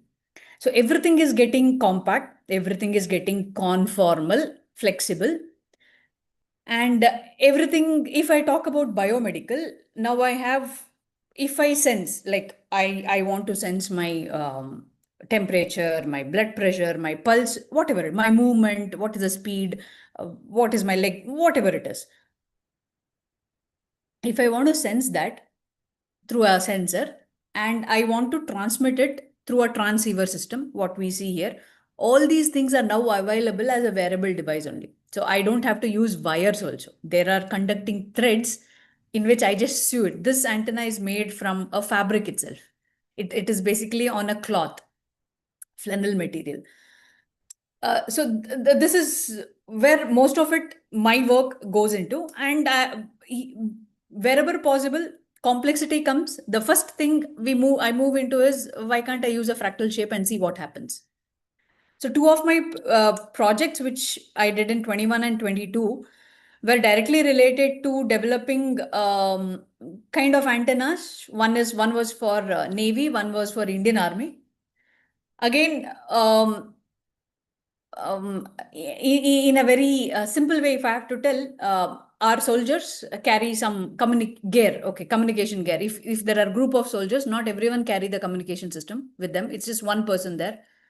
And their antenna will be like a stick, whip antenna it's called. It's like the old time cars had it, wherein we need to pull it out like a telescope, something like that. So if that gets destroyed for whatever reason, the whole of the communication gets lost. So we had a challenge that what can be done to replace this?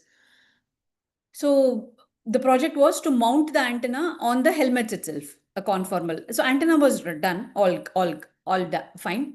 The point is, if I place the antenna or any conducting material anywhere near the human body, there are certain radiations which enter us also. And there is a standard set. It can't go beyond it. So all our gadgets, our cell phones are within the framework, so no problem. But if I am developing a product, that is one thing I need to be very careful. And head is something wherein it has to be a minimal radiation. So that's when we developed a fractal based geometry which can absorb the radiation, making sure that the radiation would not enter human body. All those things, those kind of projects were done. So today we will go through what is the essence of these fractals, from where did we get this idea also, and what is the math behind it, and how do I absolutely inculcate that in my RF world, creating antennas and which can directly fit into our satellite communication, 5G, radar, wearables and everything. And at the same time, how can I integrate AI driven or AI native for these fractals, which can help us optimize any given shape, any given structure, and in for RF communication. The ideas probably started with ferns and coastlines, rivers, meander lines, the glaciers, the lungs, blood. When we look into the structure, I'm sure everyone know this and the math behind it also. I'll not go in depth of what it is. So looking at these structures, the main thing is it's similar. self-similar, and it is reducing in shape. This was the idea which was taken in the antenna world, in the world of wireless communication. How exactly it's done is, I'm sure this fractal is very well known to everyone. So all I have to do is have, if I consider a third iteration, this is the first iteration of it to the second iteration, I just have to make the middle third with a tent, and the same iteration will go on. So doing this, what happens in the antenna world is, a question before I even move forward. We have Bluetooth in our phone. We have GSM, that is cellular communication. I can make a call. I have I have Wi-Fi. I have GPS. My location is seen, and FM Bluetooth antenna is there in my earphones or headphones. So in my phone, at least I have 4 to 5 different communication, which is happening at different frequencies. So what do we think? Do we have 4 or 5 different antennas mounted, or is it only one antenna who is taking care of all these things? Where is the place for us to put, however I want to place it?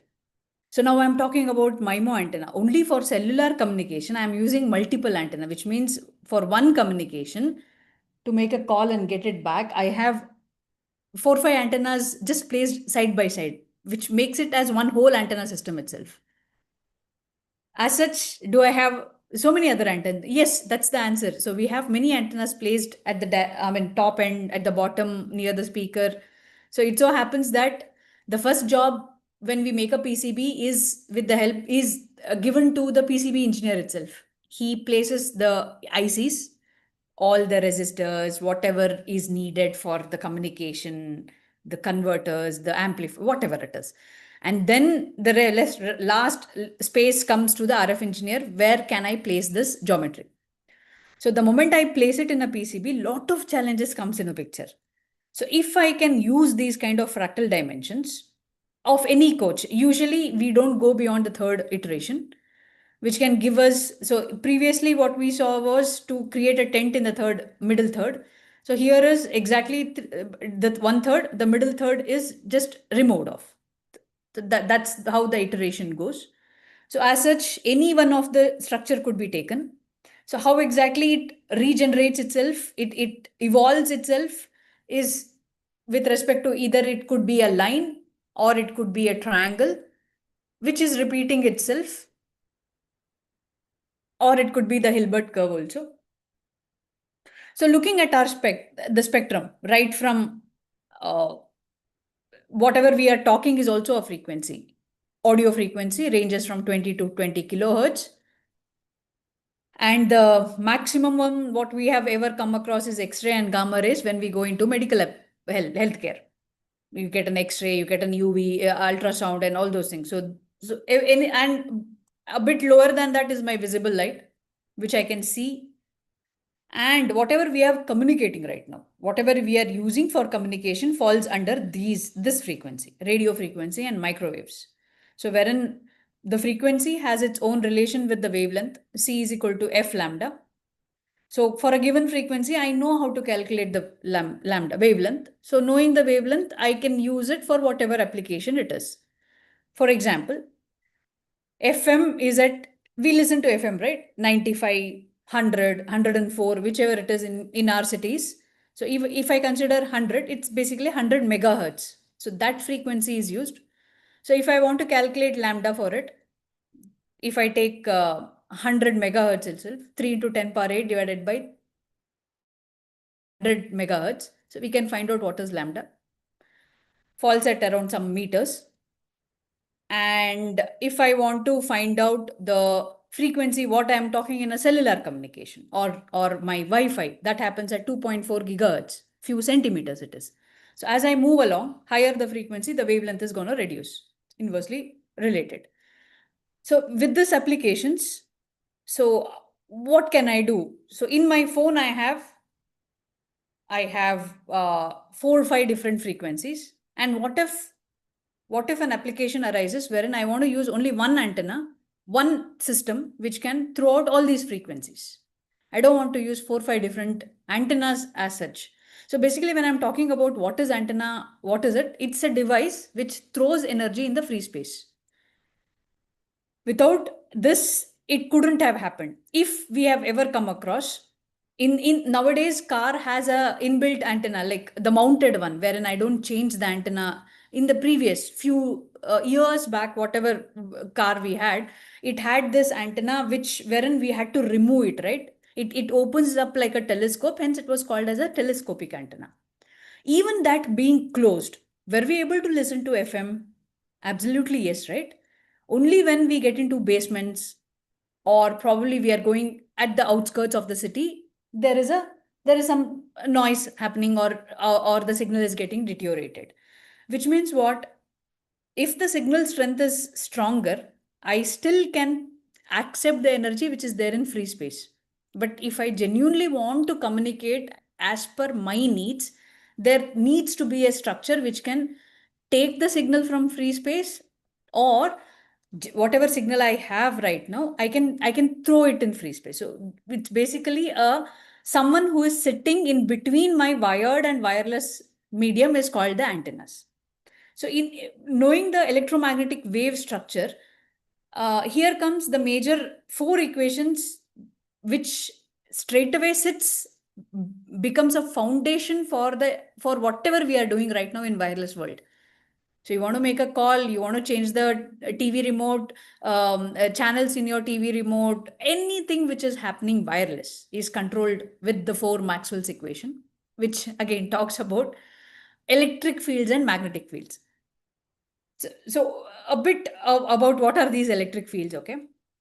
So when I talk about in my wired system, no, it is about, I know how much voltage it is. So when you plug in an appliance at home, I know what is the voltage I'm getting at home. I know what is the voltage which comes in an industry.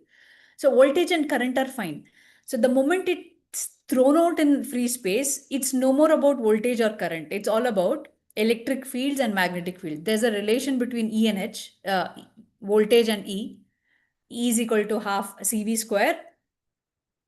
H is equal to half Li square. So I know if the amount of voltage or current it is there in a wired scenario, how much is it getting thrown out in the free space.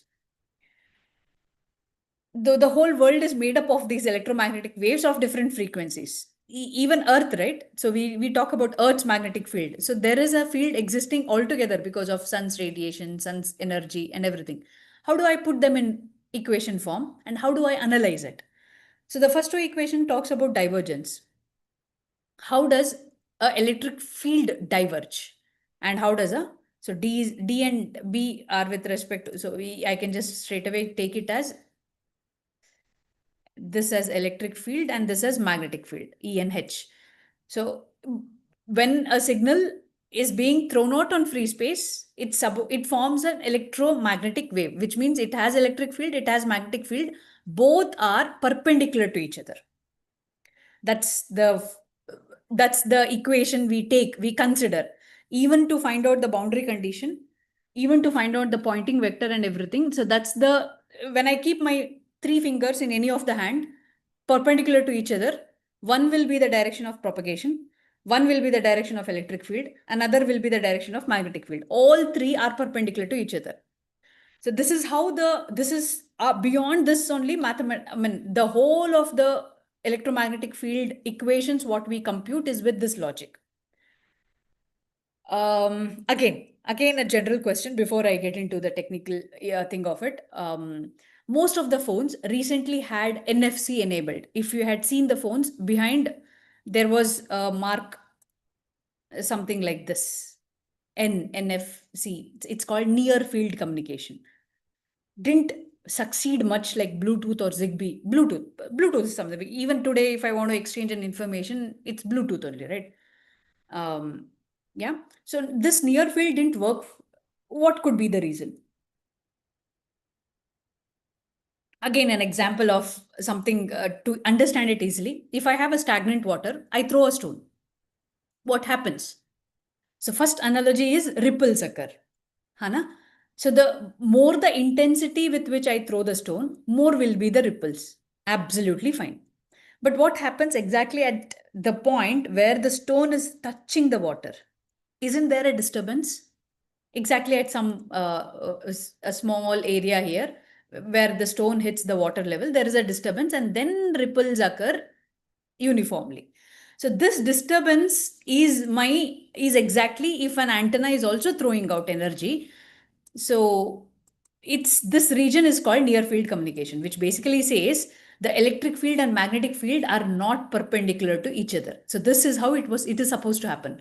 Beyond where ripples occur, electric field, if this is the direction of propagation, this will be the direction of electric field, and this will be the direction of magnetic field, all three perpendicular to each other.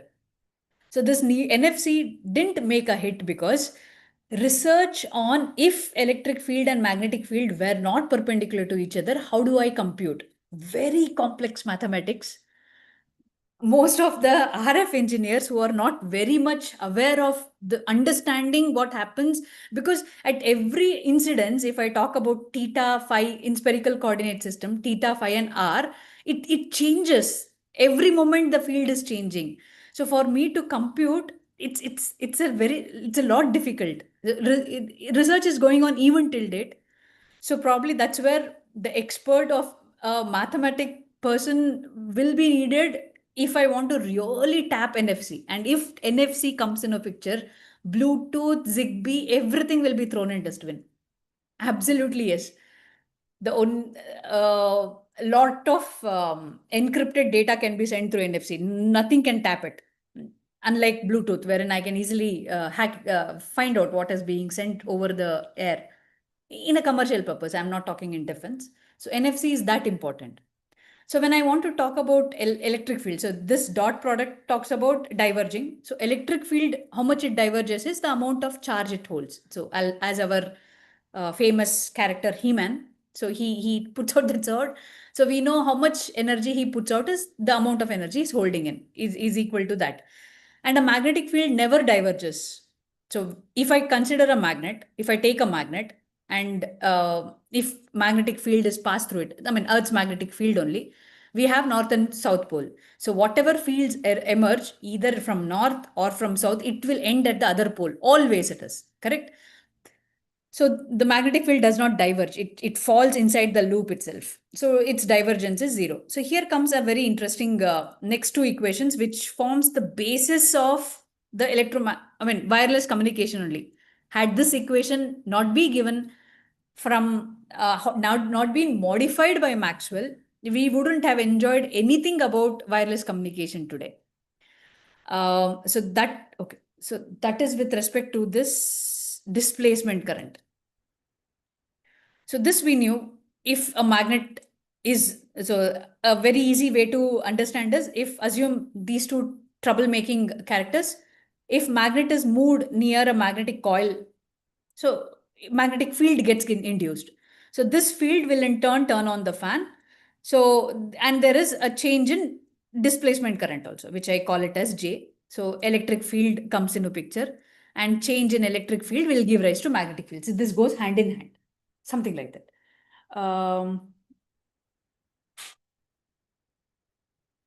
Just a minute. Just 1 minute.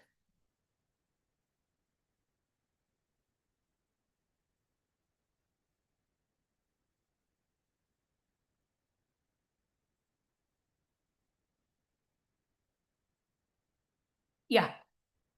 So with change in magnetic field, changing electric field, all fine. So this displacement current is the whole structure which is helping us to find out what is happening with the wireless communication also. So if I want to find out how much is the electric field also, so then I will do volumetric analysis of J with the amplitude and E power, the phase and all those things. So fine. So main point is the whole of the wireless communication, what I'm talking, sits inside the Maxwell's equation itself. And whatever communication we see, either it could be the Earth station talking to a satellite, either it could be a flexible antenna, what we have in our chip, or it could be a pacemaker or any device which is put inside our body or in the bone to find out what it is. So this is my Bluetooth module. This is a GPS module, or it could be a base station. So every different application uses fractals in their geometry. Why am I, what is the essence of directly implementing a fractal structure is, so main thing is, at the same time, if I want a single antenna to cover all these frequencies, so if I'm switching between 4G and 5G, now it is 5G completely taken over. But if we have a phone which is of 5-6 years old, so it switches between 4G and 5G depending on our load, what we take. And I want my Wi-Fi to happen, I want my Bluetooth, GPS, all of it. If one antenna can operate, these all are happening at different frequencies. So 5 different frequencies. If one antenna can do the structure, it is possible only with the help of a fractal geometry. Second point is device, the smaller device. So if I want a complete antenna system in my watch, in my earbuds, as a sensor, which is very small, or implants. So nowadays, the whole of the communication, a whole of the sense, which has a sensor, which has a transceiver, which has an antenna, is put inside a capsule that small. So if I want to make it compact, again, fractal is the main solution which we can get. Because one antenna can give me a lot of possibilities with the help of these structures. So in my phone, if I have my antenna placed as a wrap, it's basically kept in this structure, or it could be an implant, or it could be a PCB antenna. Everywhere we do use these fractal structures. So main thing is to get more frequency using only one antenna, or to have a higher bandwidth. Bandwidth in the sense, one antenna covering most of the frequencies. So the structures, what we use, the fractal geometries are, it could be a coach curve or a snowflake, Sierpinski, gasket, or a loop one, Hilbert curve. I had a chance to work on a spider-on arm also. That's under evaluation, so I didn't talk. I'm not able to put the diagram and explain. So a right angle triangle, and just find its iterations, and which will evolve into a look like a spider on arm. A very good thing structure, wherein I just have to connect. I'll show you how exactly I can connect that and make it into an antenna. So all these structures are used. So in this world, we use it till third or fourth iteration. You don't go beyond it, which would cause a lot of other problems also. So either in this way, Hilbert curve, kind of fractal tree. So all the structures are used. So what does it do?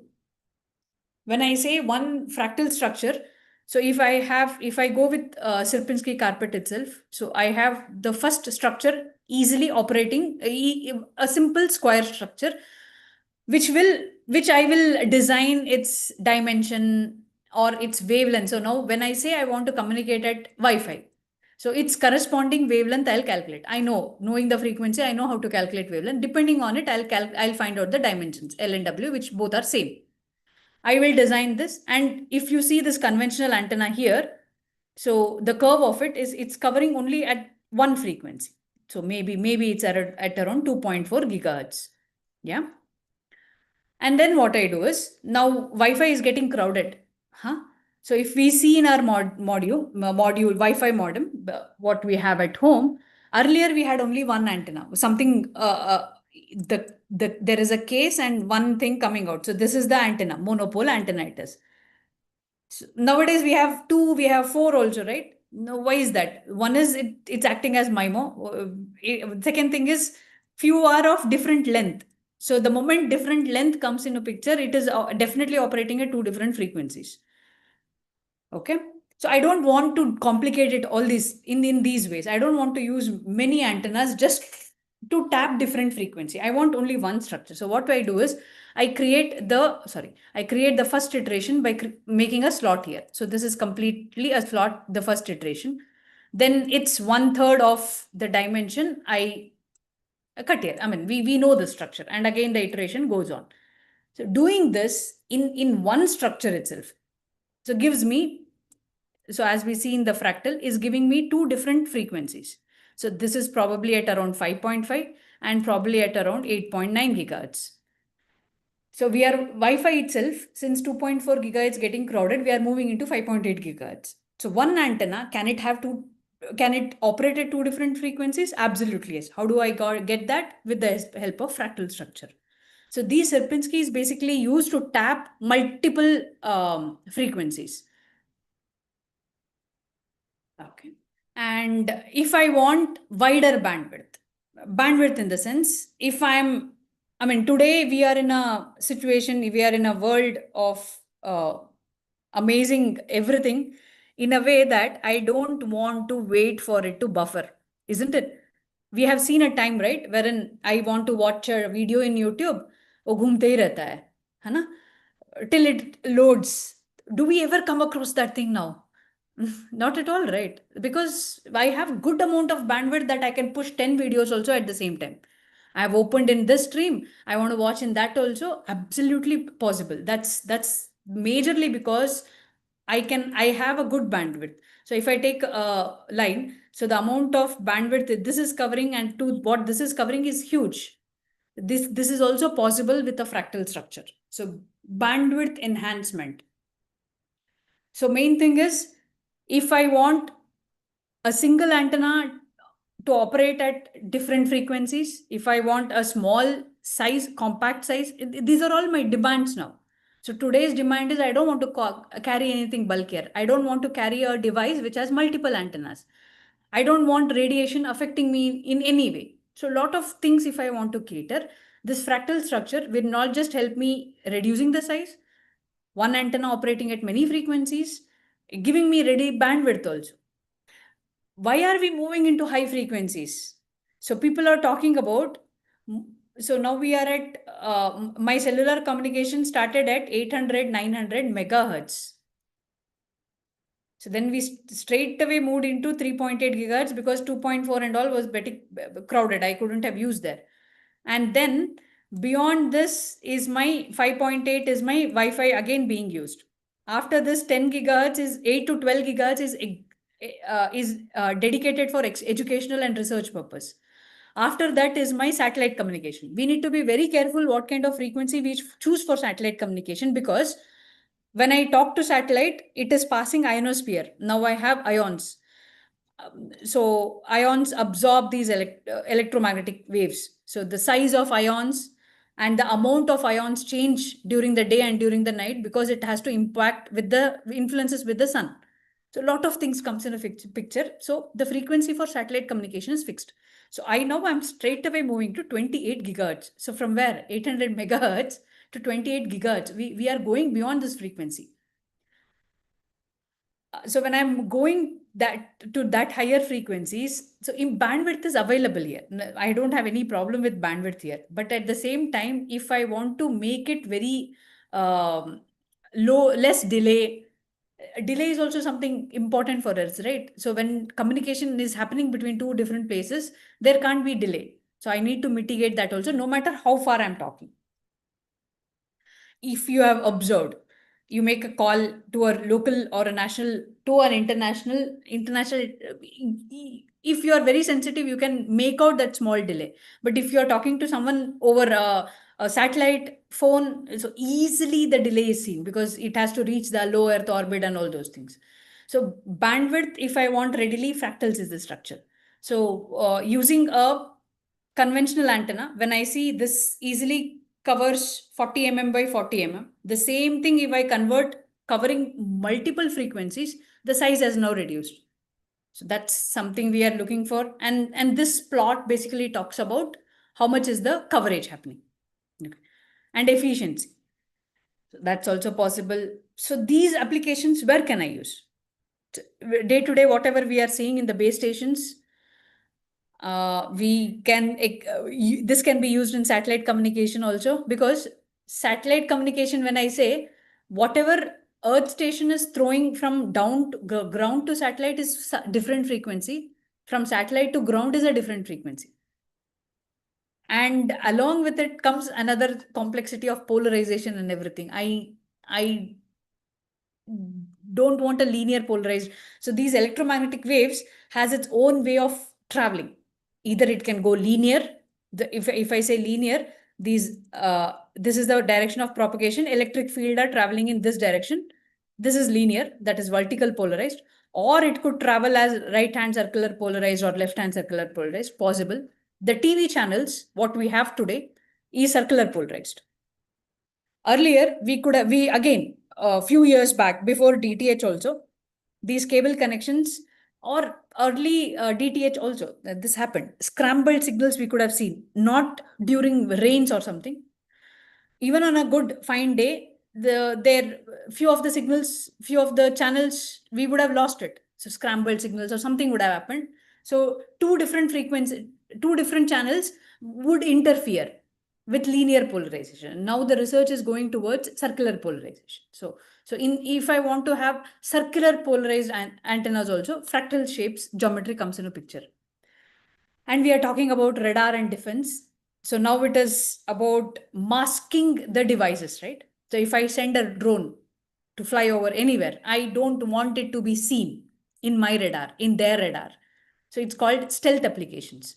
So in these stealth applications also, fractal apertures are very much used to mask it and at the same time increase the scan angle. So when an antenna throws an energy, it's like what we tie to an horse. It's only seeing in one direction. But if I want to just widen the spectrum or widen the scan range of the horse of an antenna, so I can do that using the fractal apertures. It can be used in wireless local area network, WLAN or Wi-Fi, wherein I can have 3-band or 3 frequencies coverage happening in the same antenna also. Even in a smartwatch. So now in my smartwatch, what we are wearing, we have two antennas. One is to sense it that is at megahertz. Okay, whatever sensing it has to do. The other one has to do communication. No, that is at 2.4 gigahertz. So these things, if I want to have 2 different antennas, or if I want to have only one antenna which can replace all these things, that can happen. So as I already mentioned about drones and UAV systems. So how do I design such antennas? So I have the shape and I connect it to a feed line, which is connected to a connector. Okay, and I feed it. So whatever electromagnetic wave pass through it, depending on, so previously I wrote the equation about how much is the electric field, it depends upon the displacement current. So if I have a structure just like this, the kind of current which is getting distributed to a structure which has a slot in center, it varies, right? So as it varies, my electric field can be calculated, and accordingly it will give me the next harmonics which it has to hit. So if I'm talking in terms of basic common component level network analysis, it will cover not just pure resistance, it will have inductance and capacitance also, so something like that. The main part is this structure, had it just been a rectangle, it would have given me only one frequency. Now it is operating at 3 different frequencies of 2.4, 5.2. The bandwidth has increased. The gain has increased. The gain being the coverage, basically. If I want more coverage, I usually use 3 more antennas as an array. So if I want to call for my friend, if I'm shouting, if they are not listening, what do we do? 2-3 people shout together, right? It's like that. I mean, antenna is nowhere different to what we already see in day-to-day's life. So if I want to design, if I want to have huge coverage, now I can get the information which is happening in Mars, right? So it's really huge distance. So I want high gain antennas. So if rather than putting more number of antennas, I can convert those structures into fractals to get high gain also. So these are few fabricated antennas here on a simple PCB. So PCBs, if you have come across that green color, whatever we have, after etching and printing, it would become that.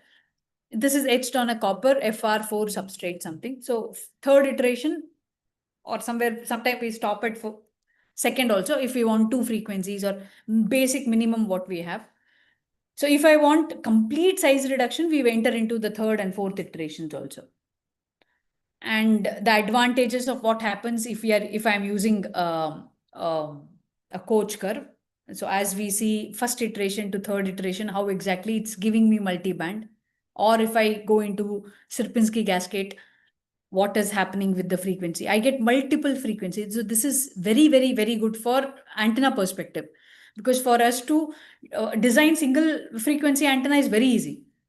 Designing an antenna which can operate exactly at 2.4 and some other frequency, like if I want and design an antenna wherein I need to have Wi-Fi and I need to send my location also to whoever it is.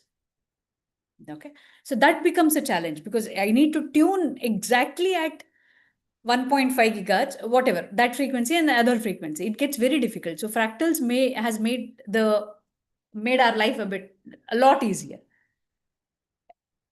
It could be these kind of iterations. Nowadays, what is happening is all these structures, all these iterations, we are tuning it in, modeling it in artificial intelligence also. So it's very simple. There are certain surrogate models. Okay, I'll not go in depth. As simple as I have these structures, I can straight away create these structures of different iteration. Each iteration, I can simulate them in any simulation software. There are companies like ANSYS, Dassault Systems, Altair. They have their simulation systems wherein MATLAB also. I can do it in MATLAB also. So these structures can be created. I can ignite or give some excitation of electromagnetic background in a boundary condition and find out what kind of frequency it is covering. Each iteration, I have the CSV file or whatever data set I need to develop. So each antenna, I have 4 set. So I have 4 different antennas here, 16. So if I want to have 2 power 16 combination, it's a lot for me to understand different combination of what I want to do. So if I put them in different AI models, I started with as simple model as polynomial regression. Now I'm using Gaussian process regression, moving it into a random forest, and slowly I'm moving into particle swarm also. So any of the models, if I can tune these structures, put it there and tell that, see, I want to create an antenna which can cover or which can communicate at very long distance, probably in submarine also, because if I want to communicate in a submarine, it's not easy for me. The water characteristics changes a lot. I was able to find out what kind of fractal could be designed which can penetrate at what frequency, what should this be the shape, what could be the 3-dimension. It need not be 2D. It need not be a structure which I'm putting it on a PCB. It could be any other 3D model itself. So those kind of iterations I was able to do with AI also. So all these iterations, pushing them into the modeling techniques also. So the tabulation of all the different kind of structures, what could it do to us? If I want multi-frequencies, if I want size reduction, if I want more gain. So all these things could be done depending upon which kind of structure can I use. So having these kind of database, if I put it in my AI model and it will study and train itself, it will learn from the structures and it will give us what kind of structure could be used.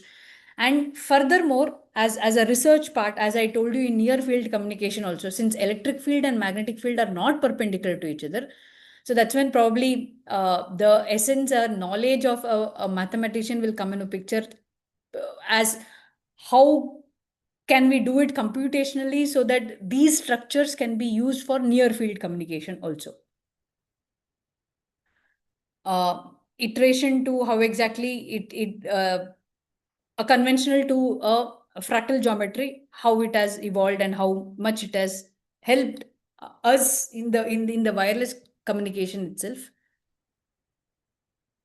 Yeah, where can I use it? Even in energy harvesting. So we are completely surrounded by electromagnetic fields. So we know just that we can't see that it's not there.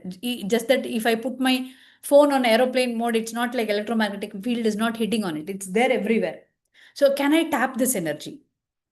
Though it is very small, it's not like it'll cook me or it'll cause any trouble to me. We are within that standard. But then again, if the energy is there, if I can tap it, if I can reconfigure it, if I can use that for something else, so that is something which lot of research is happening. So for these kind of research, near field communication and the computational electromagnetics has to be taken care of. Also, so all the simulation tool what we use goes with finite difference time domain methods.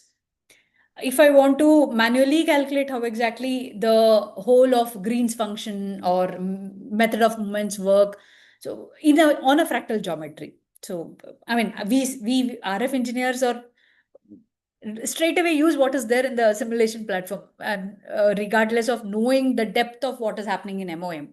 So that's the world of, that's the point, or a time wherein RF or probably an electronics or communication engineer sits with the big mind of mathematics and together work around few projects which can help bring up lot of things, lot of geometries, lot more could be done. So the key takeaway of this talk is, so fractals, geometries, the mathematics, it's not just in pictures, it is used in day-to-day communication per se. It solves the huge dilemma which was existing in the radio frequency world. It's proven it's being deployed in every applications of biomedical, in 6G, 5G, in IoT sensors. So everywhere it's being used. Okay, I now conclude my talk about how fractals have helped us achieve small shape, more frequency coverage, wide bandwidth, and the complete freedom what we are enjoying today. Any discussions, anything, any doubts? We can have a discussion now.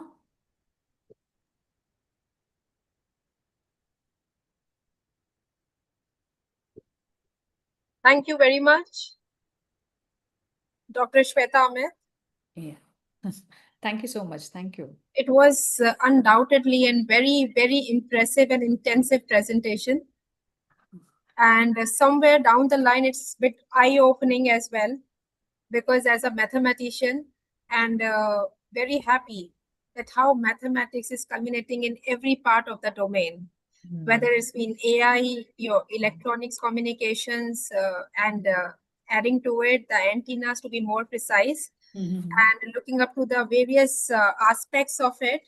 It's pretty exciting to know more about it, and I would really happy that if you could contribute more in this domain in further days to come. Yeah. And we'll be so happy to have you here Yes, yes. in our institute as well. Sure, That's sure, so sure. that you can interact with our students who really work on this, because you have discussed many aspects of fractal geometry, their applications, industrial approach, and Hilbert space, Serpensky, that Minkowski fractal geometry.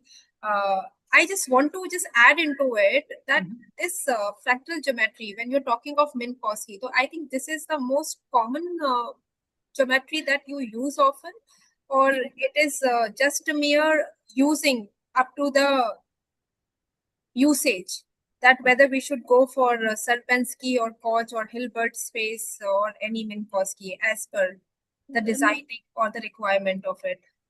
In the past decade, if you ask me, lot of product development has already happened with these fractal geometries. Okay. So before that, it was in research, R&D only. So even if I open a simple Bluetooth antenna, so the meander shape has its own fractal geometry also involved in it. So it's the products are already deployed with the fractal geometries. It's that important. It has become part of a design itself now. Okay. Wonderful. And Shweta, meanwhile, adding to it, we would be very happy that if you could spare some time and give the opportunity to our college students that they could come and visit to you, and it would be really hands-on, that you can specifically explain them and make them learn. Yeah, definitely. I'll be very, very happy to come and interact with the students. Yeah, thank you. Because application-based mathematics is something much needed now also. Yes. Yes, very true, very true. No, this is, thank you so much again on behalf of Department of Mathematics. It's really with all gratitude, with all thanks that you are here with us. And you have indicated on a very, very, very specific topic, very relevant and very apt of this summit. I'm looking forward for more interaction as such. Yeah, So definitely. thank you for connecting with us, and a special thanks to Dr. Vinita as well, because she coordinated very well, and she was the one who actually just made us to connect with you. And this is all from our side, and hope that someday we'll host you at our institute. Definitely, Thank you very definitely. much. Thank you so much. And we will definitely look into any collaborations of extending into computational and applied mathematics also in the field of wireless. Ma'am, this is really one of the very special takeaway, for us, for our audiences, especially for our students, because you are the one who have to come forward with, because we are the one who teach mathematics, but you are the one who actually breathe mathematics, No, because the real both has to go application. hand in hand, because we only look into the structure wise and do on a surface level. We don't know the depth of it. And I mean, the whole knowledge sits with you. So if we can collaborate and do something, it would be wonderfully done. It could be very good. Very true, very true. So with this note, I think this is just a time to wrap up, and it's a lunch time as well. So thank you with all gratitude, and looking forward once again. Thank you so much. Dr. Shweta. Thank you. Thanks for the opportunity. Thank you, ma'am. Thank you, Vinita, ma'am. Lovely interacting with you, and it was amazingly interestingly and engaging session throughout. Thank you. Thank you so much. Thanks for the opportunity. Have a good Okay, bye-bye. Bye-bye. Bye.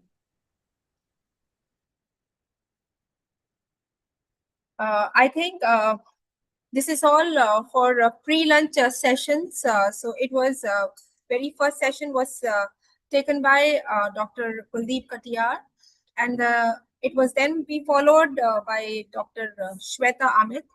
And this is all pre-lunch sessions. It's all over. Let's go for 1 hour break, and we will again connect with you all sharp at 2:30. So just stay tuned with all of us, and looking forward for another 2 interaction post lunch. One from the professor of VIT, and the fourth and the last interaction of the summit would be with eminent professor of emeritus status, Dr. Ayrton Deckman from Brazil. So thank you all. See you all and connect with you at 2:30 sharp.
Very good afternoon to one and all. Once again, I extend my warm welcome to each one of you, to all our respected dignitaries, all esteemed faculty members, distinguished speakers, students, industry experts, and all the participants joining us for this one-day international summit on Fractal Frontiers, organized by Department of Mathematics, JSS University, Noida. And we are absolutely delighted to see many participants who have joined us from abroad, and a very, very warm welcome. Good afternoon, good morning to your side from Department of Mathematics. Now, today's session, the third talk, we have the third speaker, Dr. Gauri Shankar A. He is a senior professor from Vellore Institute of Technology, and he will address today on fractals in artificial intelligence, data science, and signal processing. And I believe that, sir, I believe that you can hear me very well, sir.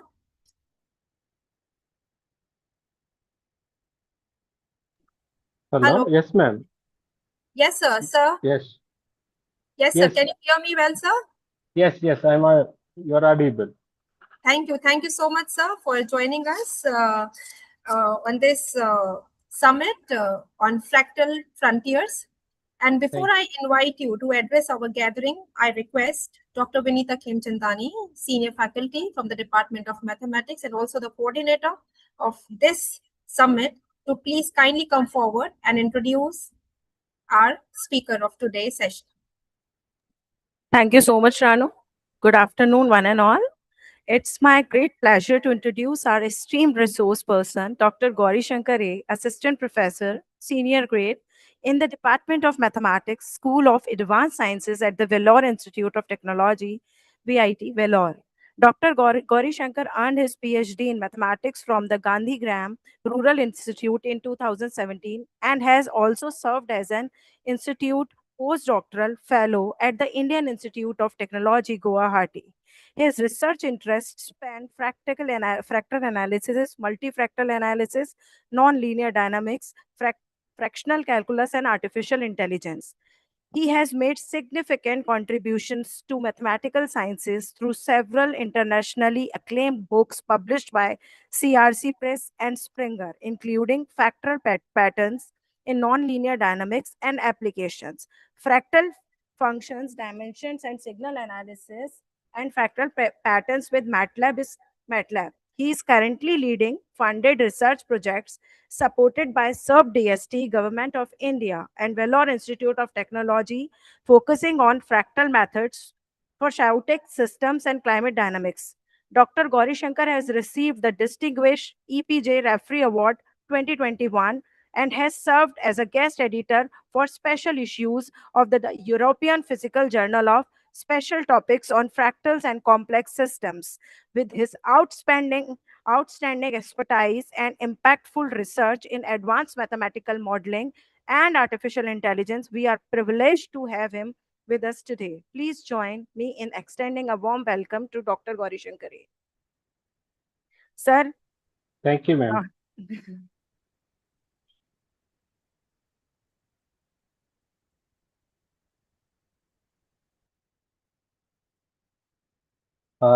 Can you make me as a presenter so that I can?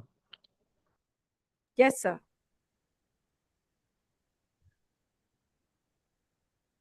We already have made the co-host, ma'am. Okay. Sir, you are co-host. Yes, thank you. I'm sharing my screen.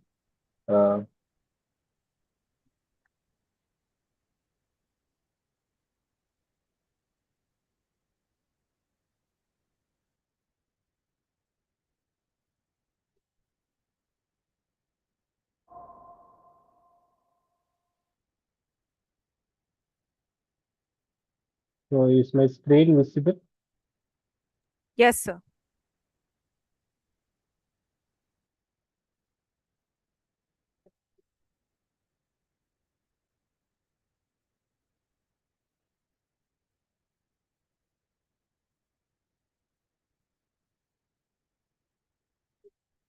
I hope my screen is visible now. Sir, Yes. screen is visible. Yes. Yes.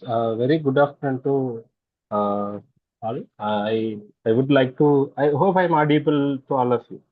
Yes, sir. Yeah. Perfect. Fine.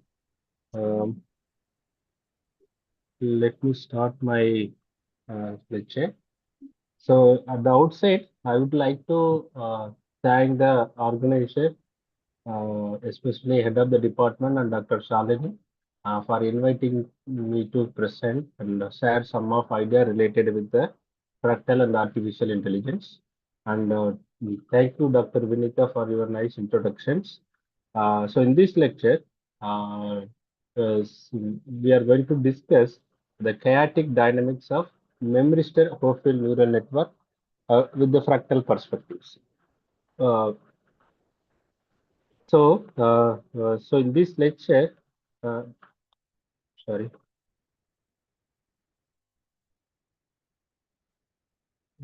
let me start with the slides one by one.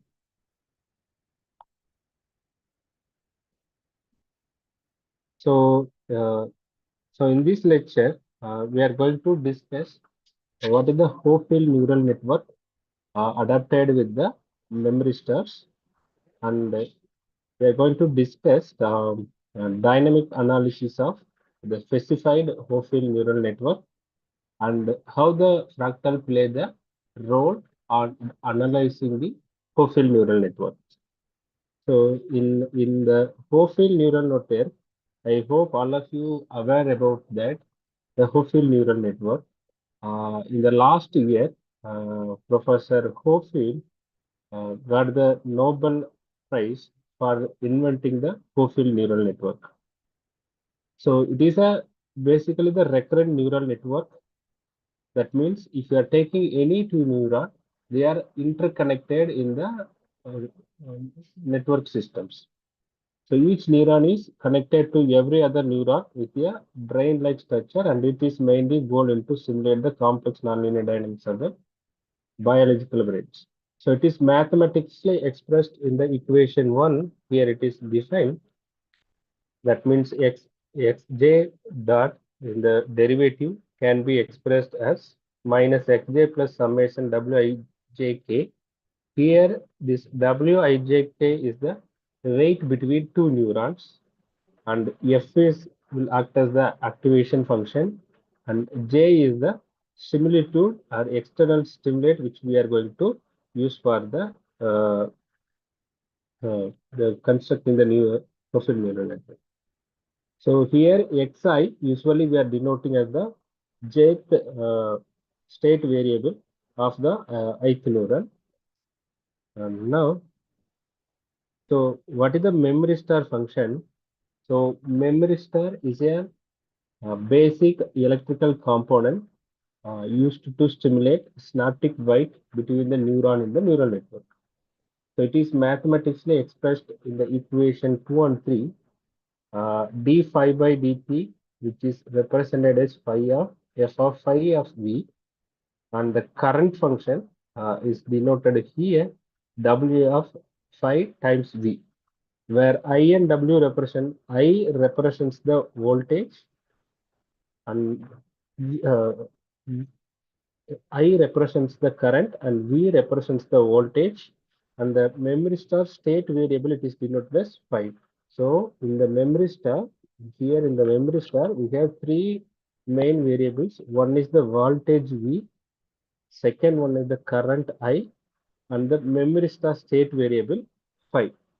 So recently we have constructed the memory star function uh, by given in the equation 4. That means minus, that means this one, the function f in term of phi and v can be taken as the linear function minus a times phi plus b times v, where I is the current, it is defined like phi of phi times v, and where the phi is explicitly written as in term of sine function, that means sine square phi plus 1. here the variable A and omega being the amplitude and frequencies. Now, so here in this work we have proposed this co-filled neural network. That means here it is the 4-dimensional system. We have 1, 2, 3, 4 neurons. Here 1, 2, 3, 4 neurons. Each neuron is interconnected. Suppose if we are taking the two neurons, like here one neuron 1 and neuron 2, co-filled neural network means this both are connected, interconnected, as well as there will be a self loop. This is the general co-filled neural network structures. So here there are 4 neurons. So each neuron is connected. One is connected with 2, 3, as well as the 4. One is connected with 2, 3, 4. Suppose one is connected with 2, their weight is denoted as W12. That means W12 denotes the weight of the snaps is connected between 1 and second neuron. Similarly, if the neuron 1 is connected with the neuron 4, it is denoted as the weight of the weight is denoted as W14. Similarly, 1 to 3 it is denoted as W13. So based on these weights W12 to 1, we can understand that the connection is between 1 and 2 or 2 and 3. So here all the 4 neurons are interconnected. There will be a self connections. Now in this proposed neural network, we have in the first neuron, we implemented the tan H activation function. In the second neuron, Gaussian function as an activation function. In the third neuron, sigmoid activation function. In the fourth neuron, MP ReLU. Usually the people use the ReLU function, but here we are using multi-parameter ReLU, that is denoted as MP ReLU function as an activation function in the fourth neuron. So basically in the co-filled neural network, here in the structure, here F is the activation function. Here F is considered as a unique function. Here F, usually the people used to take the F as a activation function. That means they will use in all the neurons, they will use the single activation function. Whereas in this proposed work, the 4-dimensional network, in the first neuron, we have used the hyperbolic tan function as the activation function. Here Gaussian, here sigmoid, here the MP ReLU function. So this co-filled neural network, which includes 4 neurons, in each neuron different activation function. Therefore, this will be the example of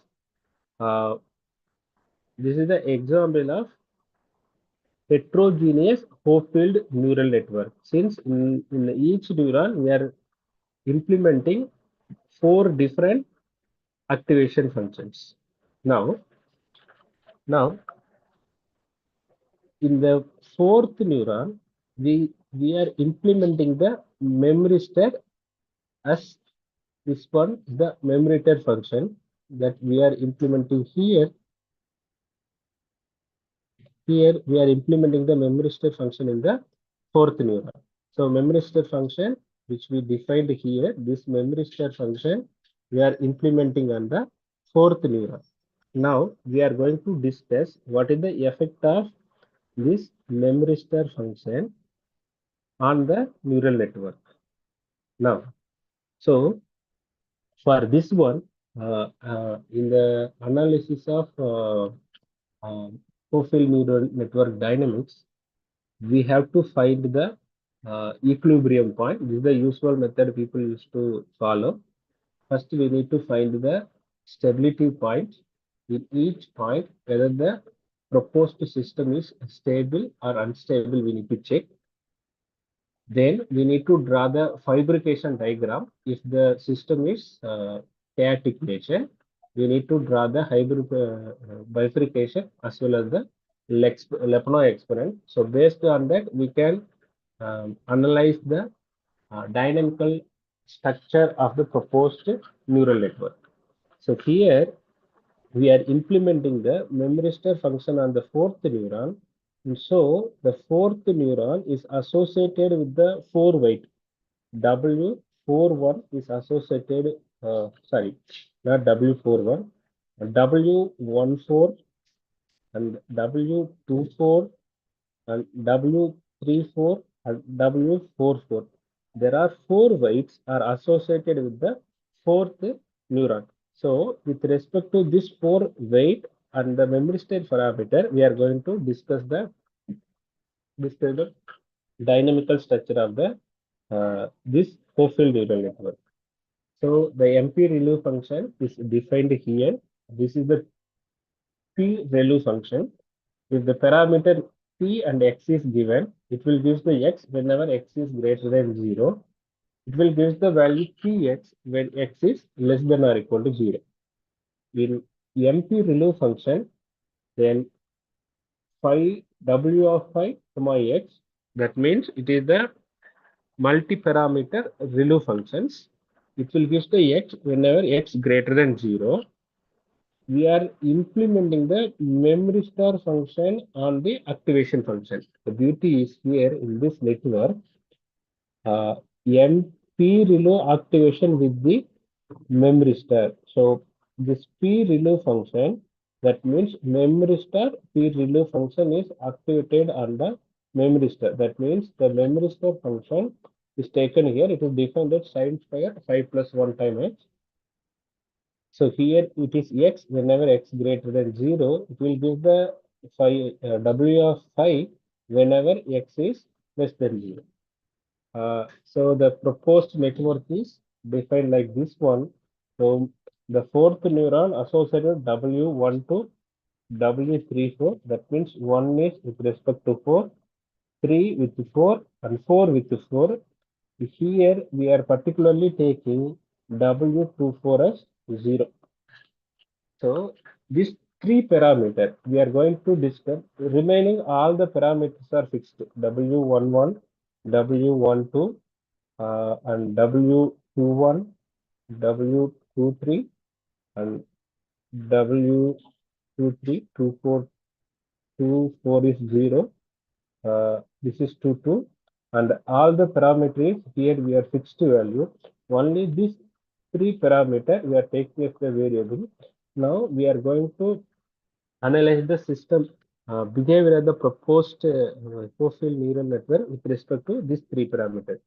Here the hyperbolic tan function and the sigmoid function, the definition is given here because we are using tan wedge as well as the sigmoid function as well as the Gaussian function as the activation function in the different the neurons. So in the proposed system, the W G is used here in the fourth third neuron. So here it is corresponding the activation functions are given in the proposed network 6. Now the bifurcation and the Lyapunov exponent with respect to the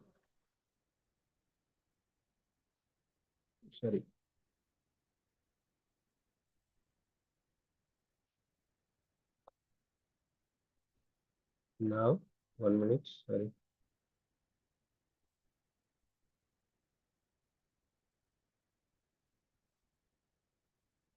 Now here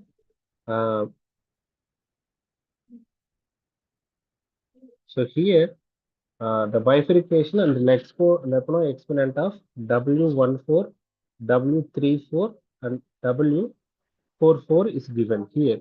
So here one can understand W14 bifurcation diagram is given here and the corresponding Lyapunov exponent is given here.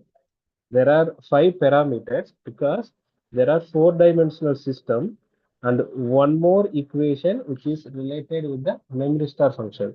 You may ask the question here. I am saying it is the 4-dimensional system, but in the memory star function will be acting inbuilt in the 4th neuron. Therefore, it will not consider as a separate equation because this is associated with the 4th neuron. Therefore, it is considered the 4-dimensional whole-field neural network. These are the memory star equations. Now, so here the Lyapunov exponent with respect to the parameter W14 is given here. One can observe here from the 0 to 5. In 0 to 1, 2.5, the Lyapunov exponent is positive. Moreover, up to here, the Lyapunov exponent is positive. Therefore, that means here the value is around 3. So around 3 point something, the Lyapunov exponent is positive. Therefore, in the corresponding bifurcation diagram, we are getting the scattered lines like this one. Whereas here, in between here, here it is 0 as well as here it is 0. That means after 3, here the value is 0 up to here. Therefore, the corresponding the bifurcation diagram, we are getting a single line. It is showing the periodic window. Here also the periodic window. Here the periodic doubling is existing. And after the value 4, maybe after the value 3.7 or something, the values are 0. Therefore, the bifurcation diagram, we are getting the single line.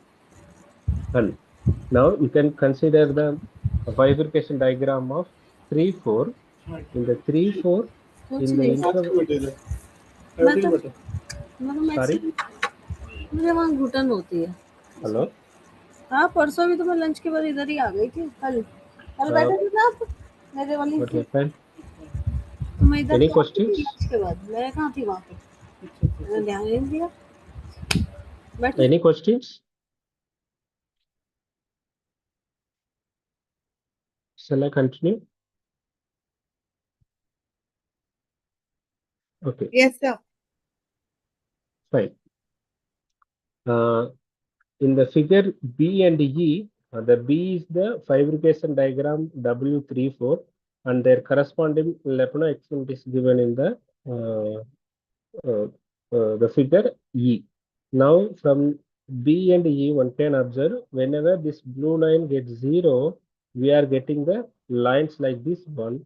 Whenever this Lyapunov exponent is positive, we are getting the scattered diagram like this one, this region. Here it is 0, therefore we are getting the straight line like this one, whereas this is a positive, therefore getting here.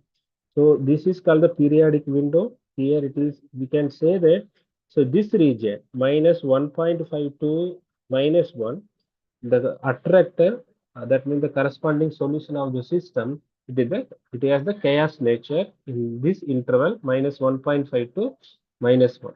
Similarly, with respect to the parameter W44, one can observe that the positive Lyapunov exponent is observing from around 0.6 or 7. So corresponding Lyapunov exponent is scattered, and up to here it is a straight line. So up to here we are getting the scattered point. So this is the region where the system exhibits the chaotic natures. Now we need to analyze what is the corresponding phase portrait diagram of the proposed system. So now their phase portrait is exhibited here. Here that A, B, C with respect to the different parameters, we are drawing the phase portrait as the proposed co-field neural network. It exhibits the chaotic nature. Maybe here it is the transient state. here it is the both B and C are the chaotic state, and the corresponding time series, because we have the three variables. The three variables, four-dimensional system, that four time series is plotted here. The corresponding time series plotted is given here, and their phase portrait is displayed here. Now, so this is the usual here. It is we are getting the periodic orbit, and this one is the transient chaos. So this region, the for same system, in this region, it is under the periodic orbit, and this is the transient chaos. Transient chaos means here it is the periodic state to chaotic state. Though, so that this is called the transient chaotic state. It exhibits the chaotic state.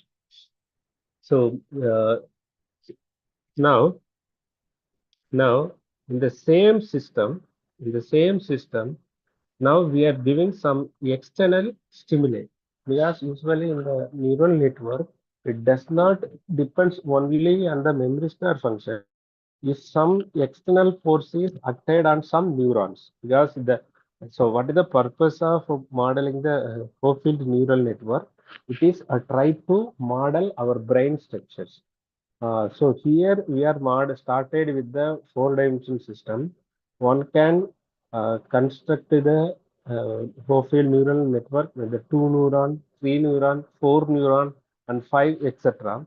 But whenever we are getting some chaos structure and complicated structure, so whenever we need to increase the number of neurons. So if you studied the neural network, if you are constructing the network with the large number of neuron, you can get the better real-time applications. So if each neuron, we are trying to model the brain neurons, the each neuron does not only depends on the memory star function, also some external stimuli. If you stimulate some neuron with some external force, what will happen? That we are discussed here with respect to the external stimuli I. In the proposed network, in the fourth neuron, we added some external stimuli. Then you can see it exhibit the bursting oscillator. So see, up to here the system is bursting, then it is stable, then again the time series is bursting. So here you can see this is the time series of four-field neural network without external force or external stimuli. Here we are added some external stimuli, then the corresponding time series is just bursting. We are getting the bursting structures here in both time series with respect to different burstings value. We are getting this type of bursting oscillators. Now, usually in the whole-field neural network, for analyzing the whole-field neural network, the people used to analyze the stability point, bifurcation, Lefno exponent, and time series plot, and phase portrait. This is the usual way the people are analyzing the whole-field neural network. Since if the whole-field neural network exhibit the chaotic stature, obviously it has some randomness, some self-stimulus structures. The people are already recommended that all the chaotic systems exhibit the fractal natures. So we in our work, we tried to implement the fractal characteristics, or we want to extract what is the fractal characteristic in the this type of neural networks. So for that, we are used the multifractal analysis. Let me explain why we need the multifractal analysis instead of the fractal things. So I hopefully in the morning lecture you may come across the box counting dimension of an object. So let S be any non-empty set. You can consider S is any non-empty set, and one can think that we can find the fractal dimension for any set, not only the fractal sets. So if it is non-integer, you can call it as a fractal object. Otherwise, you can call it as a usual regular object. This is the, I'm just loosely speaking about the fractal definitions. Let S be the non-empty set, and n of delta denotes the number of boxes needed to cover the set S. So what it means, say for example, I have the set like this one. This is my set S. Now I want to cover this set by the boxes. Box means squares or any neighborhoods. So here I am specifically denoting as boxes. We are, because I'm going to cover this set S by the boxes. If this is a two-dimensional object, we can cover by the boxes. This set can be covered by the boxes. Now this is the boxes of side length delta. This is the box of side length delta. Now if you cover this set by the number of you can cover this one by the like this type of boxes, and all the boxes have the same size. N of delta denotes the number of boxes is required to cover the set yes. Then the number of boxes and the dimension of the box the set yes follows the power law relation like this one. N of delta is indirectly proportional to delta power d. So then if you are applying the log on both sides, for removing this symbol, you will get the logarithmic constant. So after that one can get, maybe it is a simple calculation. If you are applying the natural logarithm on both sides, you can get logarithmic constant ln c plus ln of delta power minus t, and we need to find the d value. So ln n of delta minus ln c into my minus d times ln of this power minus t. You can come to this side. If you are taking this one here, then you can get, it is not less than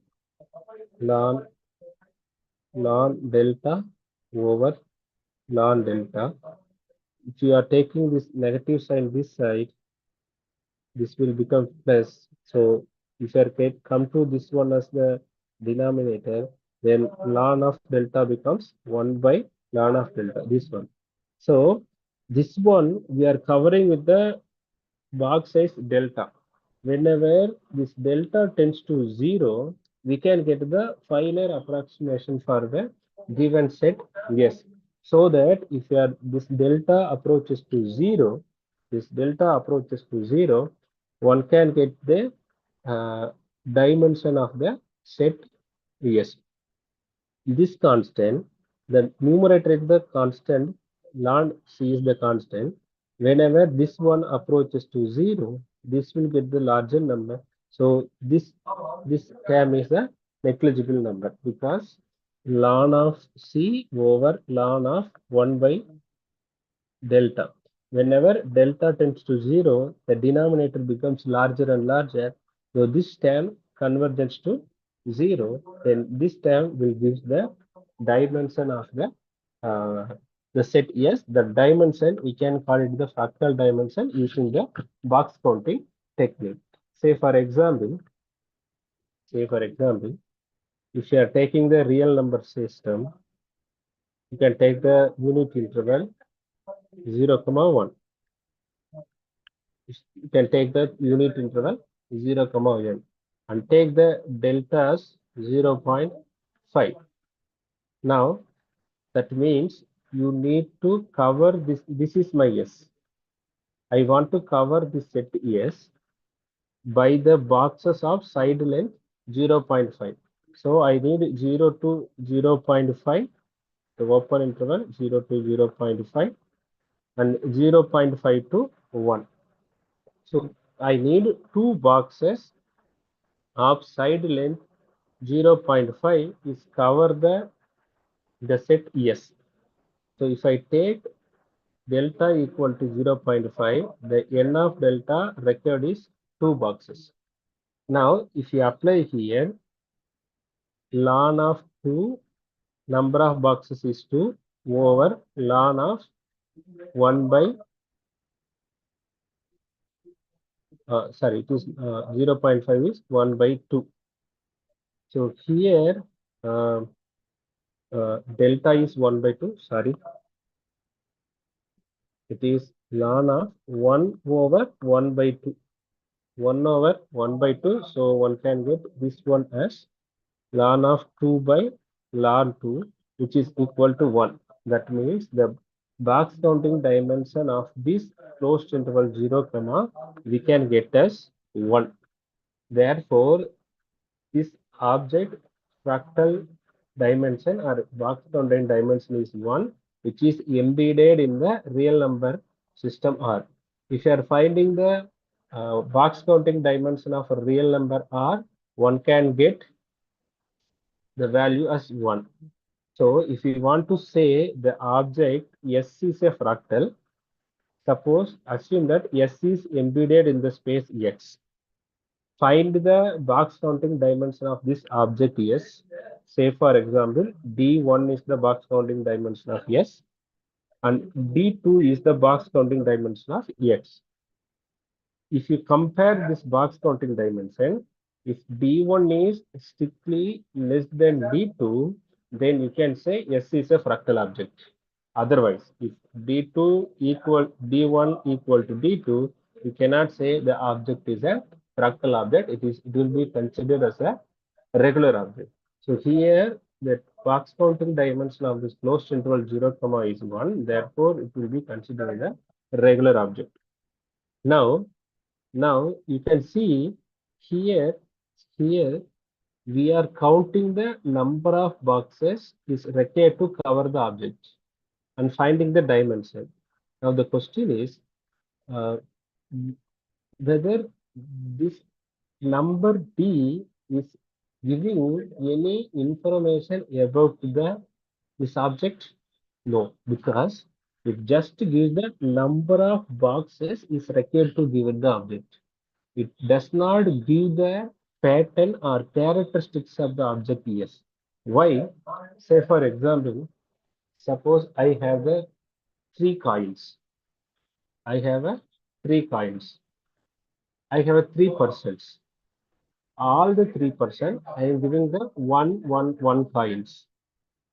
Is my sharing is a fair sharing? Are you consider that my sharing is the fair sharing? I have the 3%. All the 3%. Each one I will give the 1 coins. Whether I gave the equally shared my coin to the all of them? Anyone?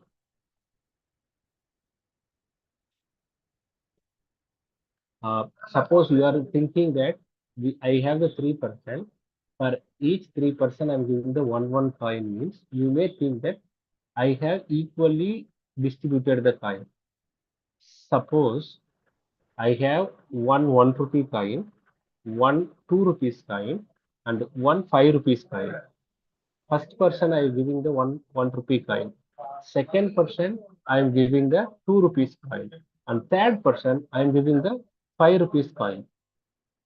Now you can think that about my distribution of the coin, it is not fair enough because one person get only 1 rupees, remaining 2%, one get 2 rupees and another one getting the 5 rupees. Now in the first one, I am giving a number of coin, all the 3 person is getting the same 1 coins, but the denomination is different. Now you can think that here I am counting the number of boxes. I don't know what is inside my boxes. So that means this box counting dimension does not care about the what is inside the boxes. But when we want to measure the size of the set, it is mandate to know that what is inside the boxes. For that, the multifractal measure is introduced. Here, the Holder exponent alpha is defined as mu of the boxes over log of delta. What is delta? Again, the same with the same notation. Instead of number of boxes, I'm writing measure on the boxes. Say for example, if you are taking my boxes as the coin, the denominator is the measure. Our density is the measure. Our probability is the measure. So this exponent we are calling as the Holder exponent is defined as log of mu of delta, mu of box by log delta. Then it will also follow the power law property. N of alpha is indirectional proportional to 1 by alpha time minus f of alpha. Here the f of alpha denote the number of occurrence of alpha. Then f of alpha, one can get log of n delta of alpha over minus log alpha. This f of alpha could be interpreted as a fractal dimension of a subset of boxes of size delta having the Holder exponent alpha as delta tends to 0. Now, compare with this definition and this definition. Here, the D does not care about the measure of the boxes. We have the set S like this one, covering it by boxes. This dimension D does not care about what is inside the delta. Sorry, what is inside the boxes. Whereas this definition is considered the measure of the boxes, like here, the mu of boxes play the role. So if you want to know more about the distribution or intensity or how the object is irregular, we need to use the multifractal spectrum rather than the so-called monofractal or fractal dimension. That means the box counting dimension. So this is the, I just quickly recall what is the uh, multifractal spectrum. So usually the multifractal spectrum is a concave function like this one. With respect to the alpha and f of alpha, the curve is always look like this one. Here it is the maximum value. This will we are denoting as the delta of alpha. Then this height we are knowing as delta of f upper value minus this lower value we are denoting as the delta f. This value we are in the alpha minimum. This value we are taking as the alpha maximum. Here the f maximum, here the maximum value represent the dimension of the mostly frequently occur scaling exponent. Now we have the whole-field neural network. It has the chaotic nature. For the whole-field network, we obtained the three different chaotic states because we obtained with the three parameters. All these three parameters, the fractal, multifractal spectrum is drawn, and it clearly exhibits how the variables are affected the chaotic nature of the whole-field network is presented here. The chaos 1 is here in the blue, chaos 2 and chaos 3 is given here. And the values are tabulated. That means one can understand here maybe from this graph, uh, the width of uh, the green is higher than the width of the maroon and the blue. It shows that the second parameter gives the more chaotic nature compared with the other two parameters. So it is illustrated in this table also. The third parameter gives the highest value. One can understand here the width is 8.9, here it is 7.5, here it is sorry, the second one 11.3, it is 8.9, it is 7.5. The second chaos exhibited the more irregular compared with the other two chaotic variables. So So in this way, we can analyze the chaotic nature of the any co-field neural network and any dynamical system we can use. Nowadays, the people are using the multifactorial analysis in various applications. In this presentation, I just investigated the multifactorial spectrum on the very specific co-field neural network. So these are all my few references. The proposed the presentation is published in the year 2025. It's collaborated with my student in the Neurocognitive journals. Thank you. If you have any questions, please ask me.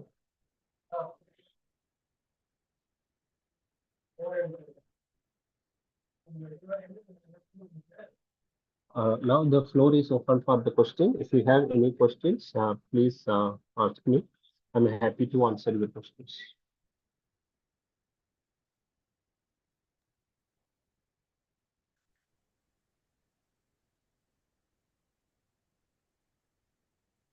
Thank you very much, sir. Any questions? Any questions, queries from the audience? Sir, I can see one request from the participant in the chat box that she's asking for your presentations. Sir, you please Yes. kindly share your PPT. Yes. Also, I want to mention you. Recently, we have launched the NPTEL course on fractal and multifractals. So all the materials is available over there. Maybe I will write the where is the chat box? I'm just checking. Yeah, Sure, here. sir. Yeah. You can search in the NPTEL course, fractals and multifractals. Oh, sorry. I'm just typing. Multifractals. I just posted here. You can search in the NPTEL site. So you will get all the material, perfect material. Maybe here I have some paid things. That there you will get all the things. Thank you. So recently we have launched the NPTEL course on fractals and multifractal. The lecture video as well as the materials are available in the site itself. Okay, sir. Yes, Shelly Sharma, do you have any other queries so far? Sir, I believe you have solved and so we will share the presentation, the PPT that you will be sending to us, and Yes. we will forward it to the required participants. Okay. Okay, thank you so much, sir. So it's time to formally. Yes, once again, I would like to thank the organization to give the chance to share some of my ideas. Thank you. It's indeed pleasure from our side as well, sir, for your enlightening and very interactive and intensive session on this Hopfield neural networks and its dynamic analysis. We sincerely appreciate your valuable contribution, and we sincerely extend our gratitude for all your time, expertise, and knowledge that you have shared on this relevant field. Thank you. Thank you. Thank you so much, sir. So, if no question, shall I leave the meeting? So far, no questions from the audience, but if any queries come down, sir, we'll mail to you. Please forward. Yes, sure. Yes, sir. Thank you so much. Thank you, ma'am. Okay, sir.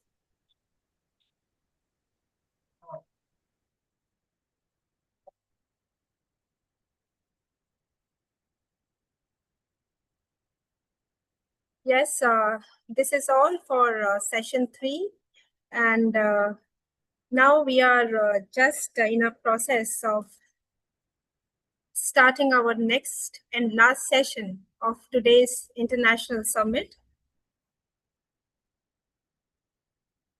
So we are waiting for the host, for the distinguished speaker to join, as he's joining from Brazil. And just, we are poles apart. So it's almost by 5-10 minutes. He will be joining us here, and we will resume the session very shortly.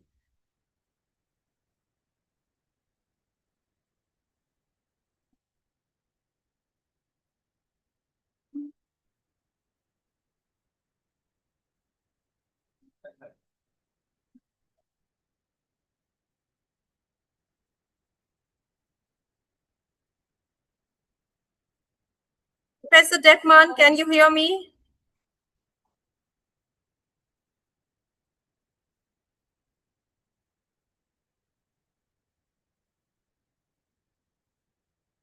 Hello. Mic is closed now. Yeah. Can you hear me now? Yes, sir. Very well, sir. Okay. How are you, sir? I'm fine. Thank you. Thank you for the invitation. Very kind of you. I know, sir, it's good morning to your side, and Yes, your day is just beginning, and we sincerely yes. appreciate you starting your morning with us today, sir. It's a pleasure for me. We are equally delighted to have you here on this platform. And to all the participants, it is all indeed my pleasure and privilege to introduce our last speaker of this last session of this AI Summit, Dr. Ayrton Depman, who is a senior professor at the Institute of Physics, University of Sao Paulo, Brazil. He is a globally renowned theoretical physicist who has made pioneering contributions in quantum chromodynamics, statistical mechanics, complex systems, and fractal dynamics. He is internationally recognized as the creator of the thermofractal formalism and groundbreaking framework that connects self-similar thermodynamic structure with Tiseli's non-extensive statistics. His research has significantly advanced our understanding of quark-gluon plasma, neutron stars, plasma physics, and mathematical physics with applications extended to financial systems and epidemic modeling. His innovative work has opened new avenues in interdisciplinary science, bridging physics, mathematics, and complexity. So we are truly honored to have such a dynamic and distinguished scientist with us today to share his insightful experience, expertise in the fascinating world of fractal mathematics and its interdisciplinary applications. Over to you, sir. Thank you very much for this kind introduction. And I'd like to thank the organizer for the invitation. It's a pleasure for me to be here and have this opportunity to share my work with you. So, with your permission, I will share my slides.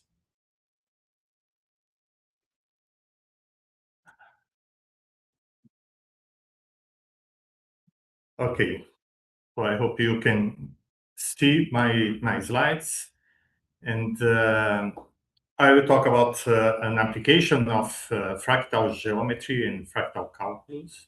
I'm a physicist. I work in high energy physics, but when I realized that there are space for fractal geometry in high energy physics, I started to study other applications. And I found that also in cities, in urban areas, there is a fractal structure. And then I investigated this a little bit more and found the social applications of fractal structure. So my talk will address this bridge between high energy physics and social physics.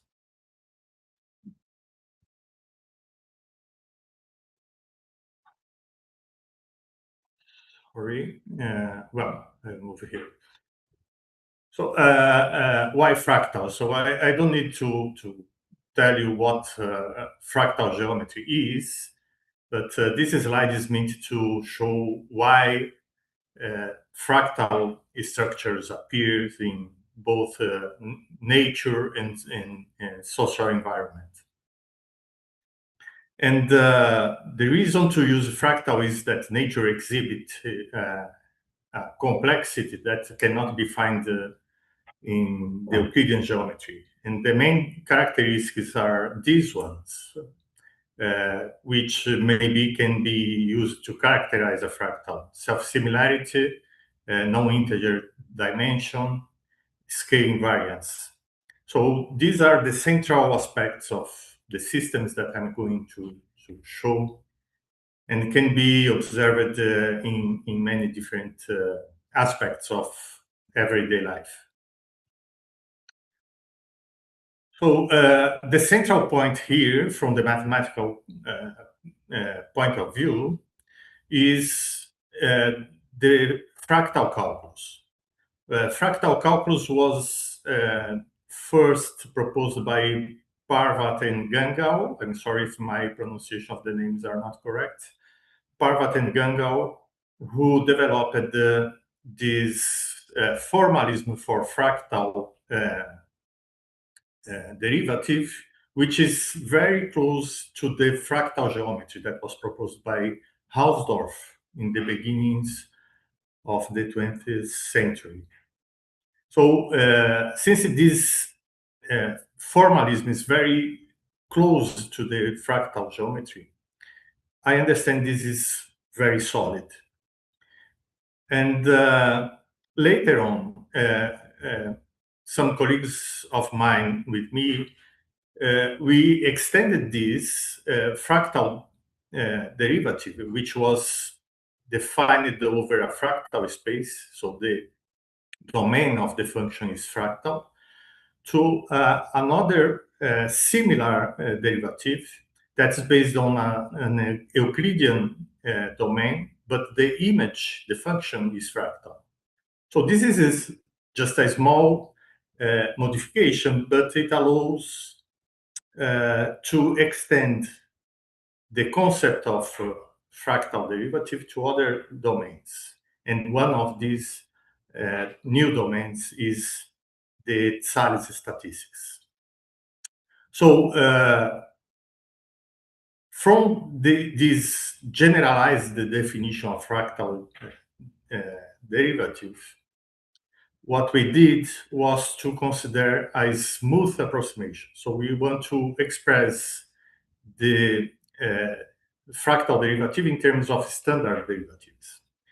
And when we do that, we realize that this operator, that is a differential in the Stark-Casey function S, that is defined by Parvat and Gangal, can be approximated by this one. So we notice that this is a nonlinear relation, and this non-linearity comes from the very definition of the Stark-Casey function. So it's an inherent property of fractal space. And this is very important because with this approximation, we get this expression for the fractal derivative of a function h in terms of the standard derivative. Of course, this is approximation, is a continuous approximation, but it allows us to study several effects of the fractal space into the system that we are studying. So what we do then, we with this continuous approximation, we can bridge a gap that we noticed in the literature, because in many places you can read about fractional derivatives, and the Caputo fractional derivative is very well known. In many papers which use Caputo fractional derivatives. They associate this to fractal space, but I've never seen before a proof that they are connected. And with this continuous approximation, we can provide a proof that the Caputo's fractional derivative is in fact related to fractal space. But more than that, we can also show that the Q-deformed calculus, where the Q-deformed derivative is expressed in this way, is exactly the continuous approximation of the Gangal, the Parvat-Gangal fractal derivative, with where Q, which is the entropic index, can be associated with alpha, which is the related to the fractal dimension. So why is this important? This is the first time that the Q-deformed calculus, which appears in the context of the non-additive entropy and Thales non-extensive thermodynamics, this is the first time this Q-deformed calculus is associated with fractal derivative. So there is a deep connection between non-additive entropy, which appears in several systems in physics and beyond physics, and the fractal space. So Q is usually considered as a measure of the departure from the additivity to non-additivity in the entropy of the system. And that's why it's called the entropic index or Thales index. So it's very common in Thales statistics. Usually it's used as a fitting parameter for studying non-extensive systems in statistical physics. But here we can connect it with the fractal dimension. If you know the fractal dimension, you can calculate Q.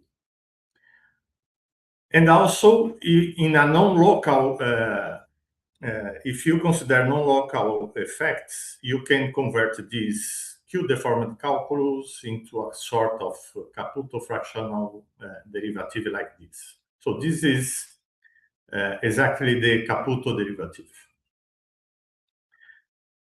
So with this work, what we did is to link the fractional derivative to the fractal derivative, which are different stuff, but they were considered more or less as the same before. And now we have a clear connection between the two. Moreover, we can associate the fractal derivative to the Q-deformed derivative. And at the same time, connecting this Q-deformed derivative to Caputo derivative. So with just one simple approximation, we connected three different fields of physics and mathematics. Now, what we do with that? One thing that we can do is to use it to analyze, for instance, the dynamics in fractal space. In physics, dynamics is usually expressed in terms of the Fokker-Planck equation, which is well known in physics and I guess also in mathematics.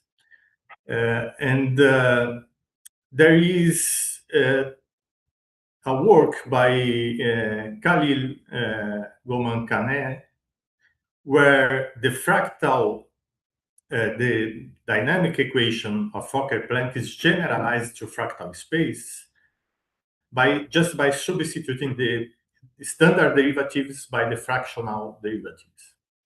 So this is the fractal version of this Fokker-Planck equation. So if we apply this continuous approximation that we used before, that we found before, in this equation, what we get is a different dynamic equation, which is not exactly the fractal version of the Fokker-Planck, nor the Fokker-Planck equation. It is called the Plastino-Plastino equation. And it's written exactly as this one. So this Plastino-Plastino equation was known before our work. It was proposed in 1995 in connection with Salles statistics. So this was proposed as a dynamic equation with solutions that behave in accordance with the Salles statistics, because its solutions are usually in the form of Q exponential, Salles Q exponential distributions, which is not an exponential nor a power law, it's almost exponential function. So this is the general form of solutions of this equation, and this equation can be derived from the fractal version of Fokker-Planck equation just by using the continuous approximation. And again, we can relate Q with the fractal dimension here, where D is the minimal dimension of an Euclidean space where the fractal space is embedded. So with this movement, we can analyze the dynamics of systems, of complex systems in a fractal space. And this is very important for many areas in physics and elsewhere. So now I will show you why we can use these ideas in, for instance, high energy physics or quantum field theory. Quantum field theory is characterized by what we call Young-Mills fields. So it's a prototype of a quantum field theory where you have at least two fields that interact. And one of them is a massive field. So it's a field that represents particles with mass different than zero. Then a main feature of Young-Mills fields is that the theory can be renormalized, because we get infinities when we try to integrate the fields all over the space of the momentum space. And to get rid of these infinities, we have to introduce cuts. However, if you cut the theory, of course, you are free from infinities, but you are throwing away the main part of the calculations. But people soon realize that if you renormalize charge and mass, you get the correct results. And this was a mystery that was solved by Freeman Dyson in the first half of the last century, and was one of the main subjects in theoretical physics for many decades.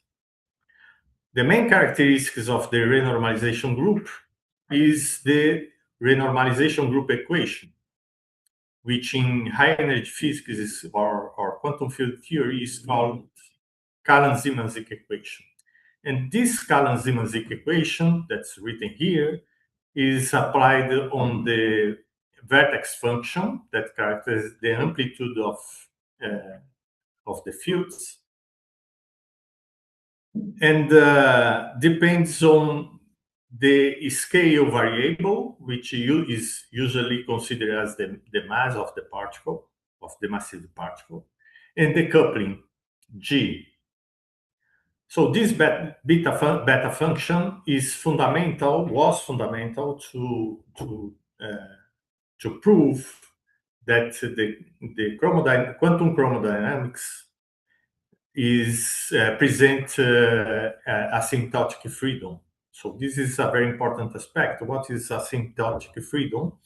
If you have an interaction between a strong interaction, because chromodynamics is for the strongest interaction that we have in nature. If you have quarks that are interact among them by exchange gluons,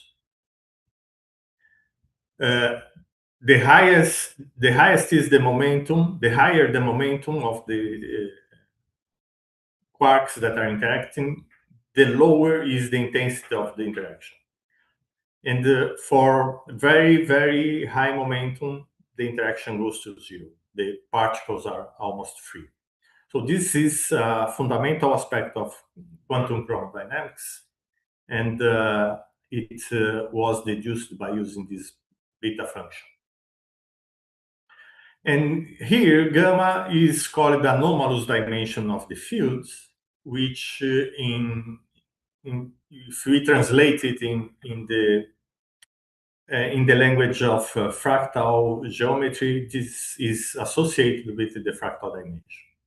And in fact, we show it in this paper that this is the case. So this is the remnant of the fractal dimension of momentum in the momentum space of quarks and gluons. That's why we can apply all these formalism. And indeed, data show that the distribution that are observed, experimentally observed in high energy collisions, are follow the Thales distribution and not the Boltzmann distribution. With this, we can explain why the heavy tail distributions appear in high energy physics, and we can explain why we have to use this Plastino-Plastino equation to study the dynamics of partons in the quark-gluon medium. So these are the main features of this renormalization group equation, which can be expressed through Feynman diagrams. That's a pictorial formalism for physicists, which is, of course, associated with a clear and solid mathematical structure. And what we found out is that the self-similar aspects of quarks and gluons appear exactly because in Feynman diagrams you have self-energy interactions. So these self-energy interactions give rise to self-similar and fractal aspects of the problem. And this is why we observe complex effects in high energy data. So using these ideas and connecting the Kalan-Zeeman-Zeke with this fractal space, we can calculate the beta function because from this fractal idea of the quantum field theory, we can deduce the coupling, and the coupling follows a Q exponential form. If you have the coupling, we can calculate the beta function, and comparing to the one loop QCD calculation, so for very high moment, we can connect our exact result with approximated result from QCD in one loop approximation, which is valid, as I said, for very high momentum. And then we connect the beta function at that limit with the parameters C1 and C2, which are fundamental parameters in any Yang-Mills field theory, and takes into account the symmetries, the the symmetries of the field. So the number of ways you can change your fields and everything remains identical. For QCD, quantum chromodynamics, these C1 and C2 are associated with the number of colors and number of flavors of quarks. And in nature, we have 3 colors and 6 flavors of quarks, which gives C1 equal 3 and C2 equal 3. And from here, we can calculate with using this expression. We can calculate Q, resulting 1.14, which is very close to what is observed experimentally. So in experimental high energy physics, one of the easiest things to be measured is the transverse momentum of particles. And then you observe that this transverse momentum distribution cannot be fitted by Boltzmann distribution. It can be fitted by Tsales distributions. And fitting with the Tsales distribution with Q as a free parameter, you get 1.14 with an uncertainty 0.01, which is a very precise result. So we can compare the theoretical result with the experimental result, and we see that there is a very good agreement between them. So everything is analyzed in this paper from 2020 by Eugenio Mejias, Deborah Menezes, and myself. So this is a very important result because it shows many things. One that's most important for physicists is that we can calculate the value of Q. It's not a fitting parameter. It also gives a strong motivation for the emergence of non-extensive statistics in high energy physics, which is still a point that's under strong debate. And also it connects to fractal geometry. So the momentum space of quarks and gluons is not Euclidean, it's fractal. And the reason it's fractal is that the particles are always interacting with themselves, self-interaction, self-energy interaction. And this is the motivation for this fractal structure, because Kahn-Zimmer's equation shows that this self-interaction is self-similar.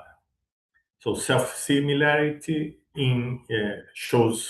indicates scale invariance. Scale invariance in a complex systems that is always interactive with itself leads to a fractal geometry. And this fractal geometry appears in the momentum space. Okay. So this is to close the high energy physics aspect. That's very important for me, but maybe less important for you. And let's go then to more everyday life applications, which is the application to urban systems. When I started studying these fractal aspects, I decided to look for other areas where fractals would appear, mainly to test my dynamic theory, which is expressed in terms of Plastino-Plastino equation. And then I found out that the urban systems are behave like a fractal space. So if you look at a city where we live, this city has a fractal dimension. The area of the city does not increase linearly with the population, but with the population size to a power beta. This beta is not the beta function, it's another parameter. I used here because the people who study which they call science of cities is use beta as exponent usually. And many aspects of our lives in cities follow this power law. And you can have two kinds of power law: the sublinear, when beta is smaller than 1, superlinear, when beta is larger than 1. And what people observe, this is just by taking data and analyzing, is that if you are analyzing, if y here is associated with infrastructure, for instance, number of avenues, number of squares, number of restaurants, area of roads inside the city, if it's related to infrastructure, beta is smaller than 1. So it's sublinear, it increases less than the population. However, if you are looking to socio-economic output, wealth, patents, or crime, for instance, so the output doesn't need to be good, but any social output, beta is larger than 1, it's superlinear, it means that the output increases faster than the population. This shows that cities are like machines to produce social output very efficiently. So if you have a superlinear output on a sublinear infrastructure, it means that as the city increases, it becomes more and more efficient. Large cities are very efficient. And there are many works emphasizing these fractal aspects of cities. Louis Bettencourt, for instance, is one of the leading research in science of cities. And these considerations of the dynamics of population was presented in this paper by Ribeiro, who is specialized in science of cities, myself and other colleagues. It's interesting that we used exactly the same dynamics that we applied to quarks and gluons to study the dynamics of population in cities, and it worked very well. So what we got is the following. The relation between area and population, you see, y in the last slide, I represented by A here because this is for the area of the city, of the urban area, is related to the population with a power beta, and in this case, beta is called the allometric exponent. In the area of the city increases, it's associated with the infrastructure, so beta is smaller than 1. So it's sublinear. And this is, in fact, observed in many cities. There are lots of works. And using our dynamic theory and the Plastino-Plastino equation, we were able to find a relation between beta, that is the allometric exponent, Q, which is the entropic index, and dF, which is the fractal dimension, embedded in Euclidean space with dimension d. So this is a very important relation because it's simple, but it relates 3 quantities that are completely different. And moreover, each of these quantities, beta, Q, and D, dF, can be measured independently. So the fractal dimension of cities, you can observe by analyzing satellite images of the urban area, and then you plot the area as a function of the population and find the allometric exponent beta. Sorry, you find the fractal dimension. Beta you can analyze just by comparing the total area with the population size. And Q, you can observe by analyzing the distributions. And in this work, we did it. In this work, we, in fact, analyzed more than 300 cities in Brazil. And we were able to determine beta, Q, and F independently for those cities. And in fact, we tested this relation, and it proved valid for the Brazilian cities. So why, the question is, why can we use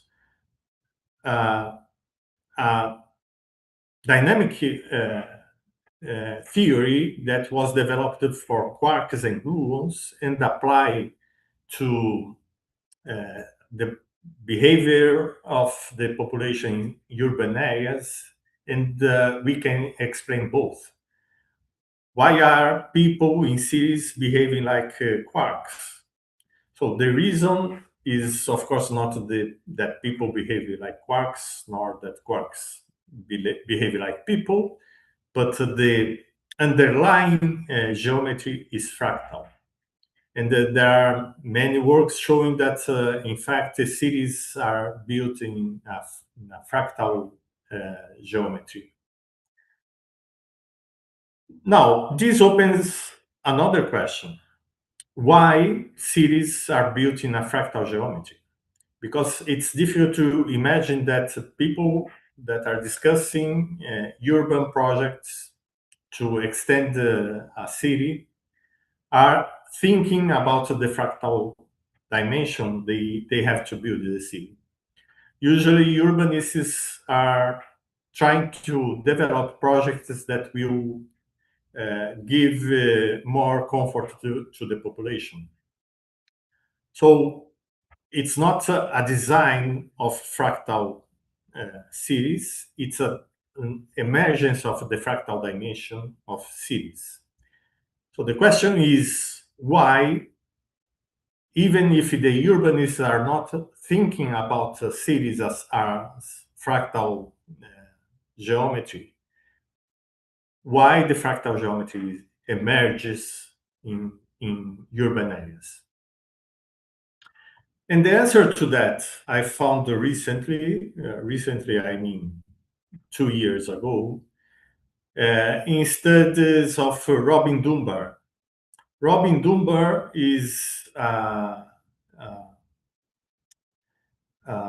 anthropologist that studied populations of primates. And studying the populations of primates, he was able to find that primates, they like to live in groups, in families.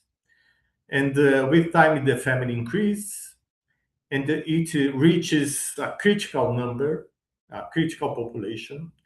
And when it's with this, after this critical population, the group tended to become more violent. There are internal disputes, and the groups just split. So one group is split into two smaller groups. And this is some kind of recurrent behavior in several different species of primates. Dunbar was able to find this critical number for each species and correlated this number with the size of neocortex of the brain neocortex of the primates. The larger is the neocortex, the larger is the group of the critical number for the primate groups. And extrapolating for humans, Dunbar found that for us, this number is 150. So this is the so-called Dunbar's number. And usually people say this is the largest number of friends that we can have, which is maybe not exactly what Dunbar's number is, but it is something very close to that. So if we have a group that must exist in peace and collaborate, this is a sort of maximum number that we can achieve. Moreover, Dunbar and colleagues found that the social interaction inside this group is not uniform. You have a support group where you interact very strongly with the people in this support group, and then through this group you interact with other people in different support groups, and these form larger groups, and these groups also interact with others, and so on. So if we get this structure, it's a hierarchical structure of social interaction, and the number increase more or less by the same pace, the same ratio between the number of people in one level and the other. And this is exactly what we expect from a fractal system. So the social interaction of primates is organized in a fractal form, in a fractal structure. And if we think a little bit about our social interaction, we can find that it's indeed the idea is not absurd. So we really interact with people in this way. So what is important here is the number of people in the support group. That is the close friends or close people that you have. These include family and very close friends. So that's why it's very small. And for human, it's 5. 5 individuals. This number is very interesting because before I knew Dunbar's social brain hypothesis, we studied the COVID spread using the dynamic theory that we had developed for quarks and gluons. And with this parameter Q is associated with the number of the closest group, close friends group or support group. And we found that by studying COVID, we found that in the normal life, 5 is the number of the people in the support group. So it might be a coincidence, but we using the dynamic theory applied it to study the COVID spread in cities all around the world. We found 5 as a relevant number, and this 5 is exactly the number of people in the support group.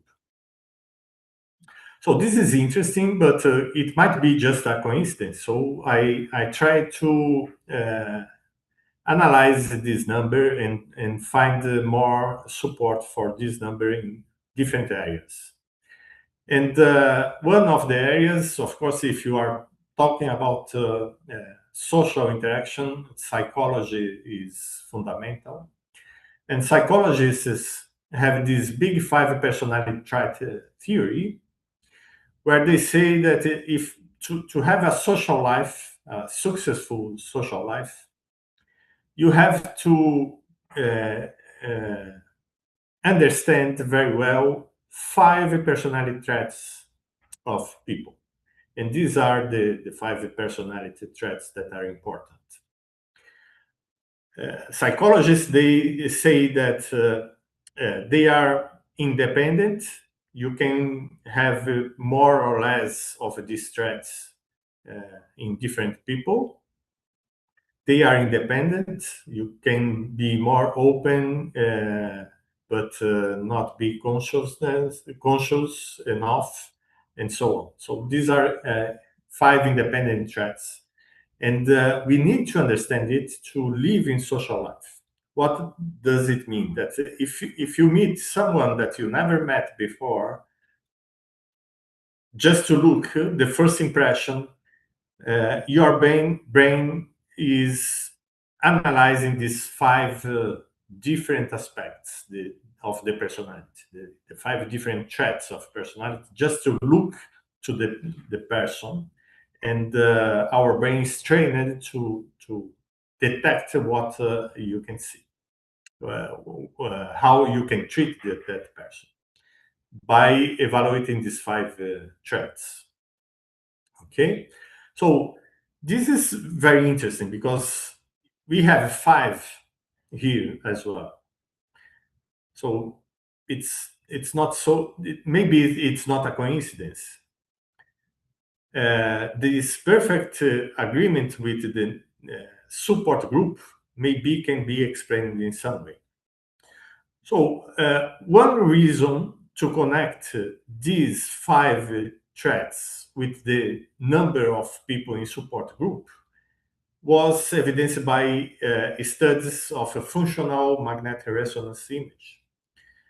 In these studies, there is a subject that has his brain scanned during some activity that he's doing.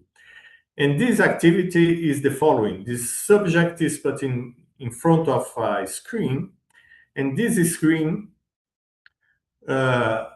images of people he never met before are exposed for a few seconds, 10 seconds. And he has to evaluate each one of these five personality traits for these people he never met before, just from the image that is exposed to him for 10 seconds. And neurologists found that if for each of these traits, a different region of the brain is activated. What is the conclusion they get? That there is an independent area of the brain that will analyze each one of these personality traits. And this supports the Big Five theory that these traits are independent characteristics of our social life. So how can we connect these five traits to Dunbar number? If we have five traits that must be understood and they are independent, they form a vector space, a five-dimensional vector space. And we need to map this five-dimension space of personality traits very fast. So our brain developed itself to map this all the relevant region in this five-dimensional space. There are two possible ways: or you map every detail of the space, the full space, or you understand the main vector directions and understand how to evaluate each of these five dimensions of the vector space. So this is the basis of a vector space, and if you understand the base, you can understand all the space. So how can we understand the five-dimensional space? We need to connect very strongly with five people, because each one of these five people will have different values for these threats. And with the five people, we can map all the vectors of the base. And if we dominate the vectors of the base, we can map the entire five-dimensional space.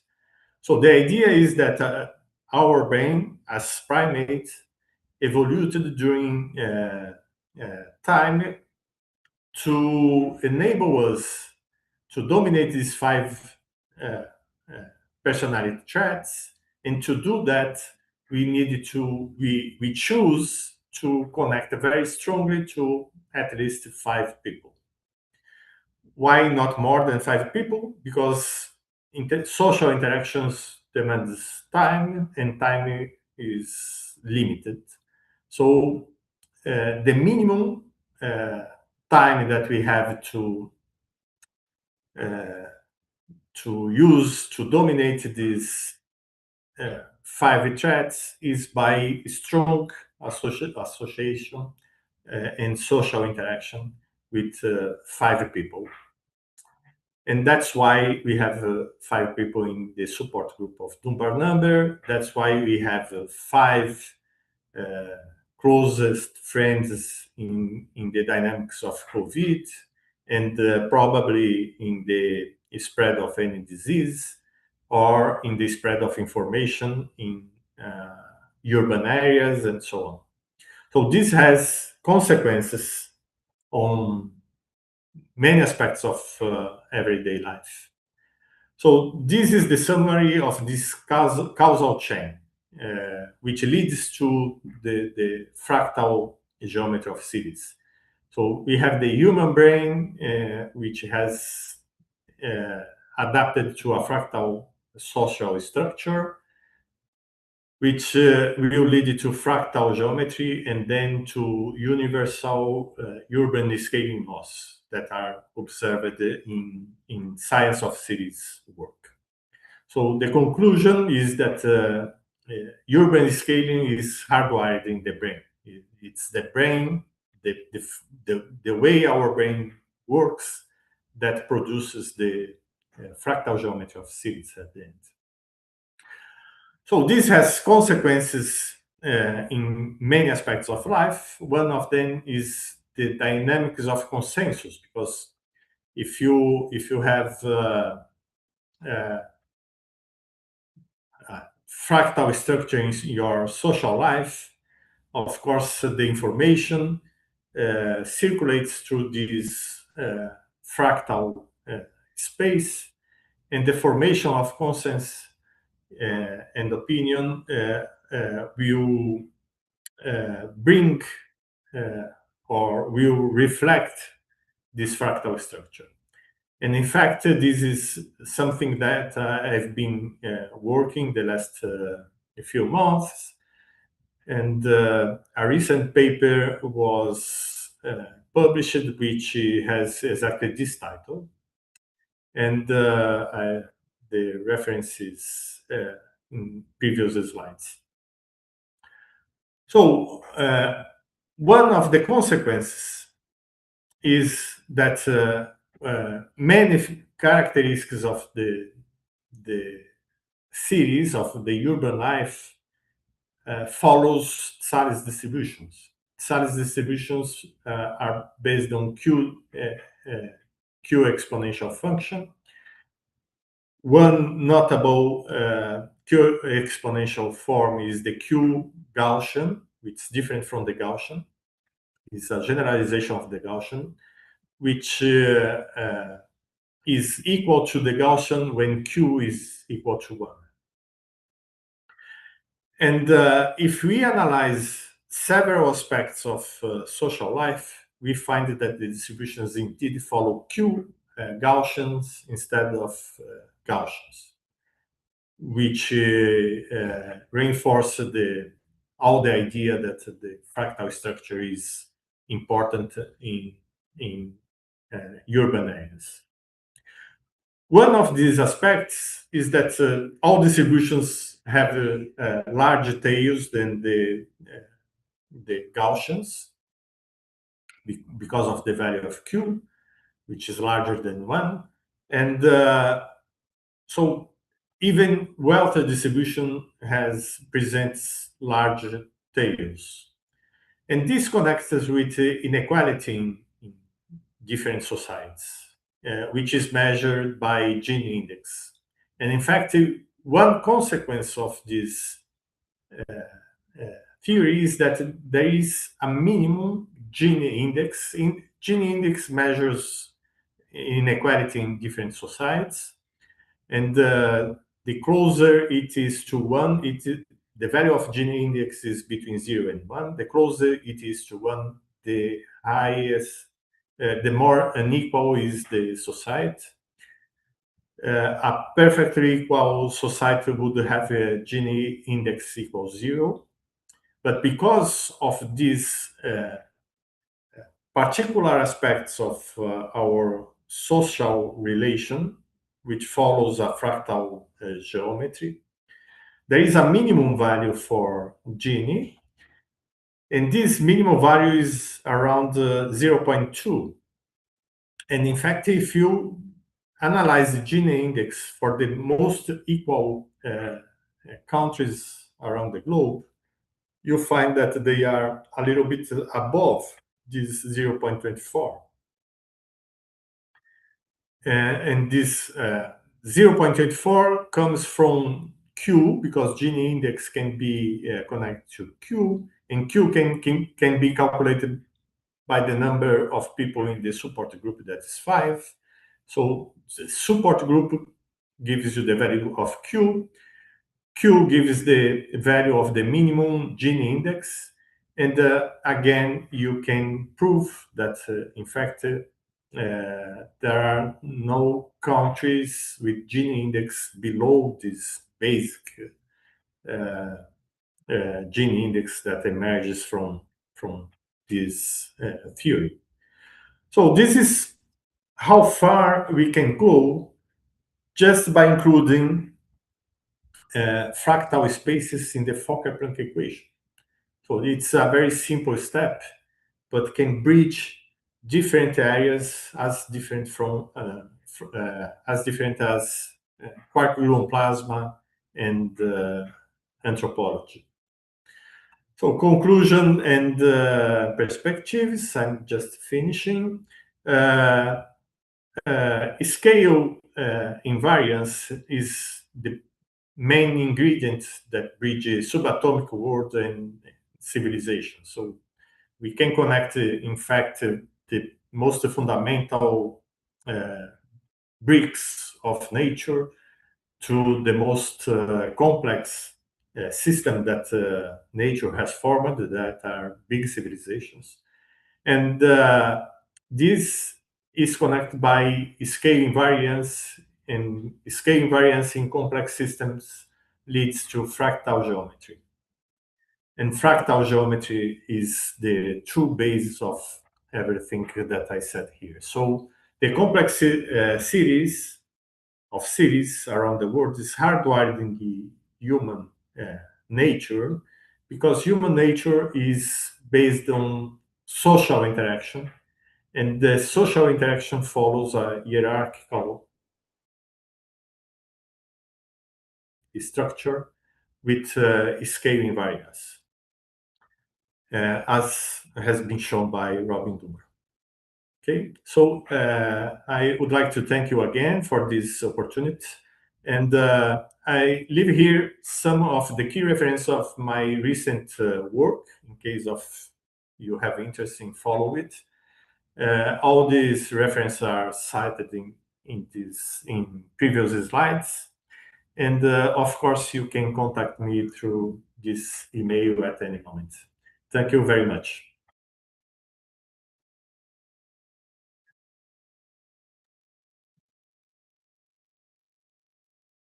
Thank you so much, sir. We have one question from the audience. Yes. The question says that the information in social media grow using the same laws or equations?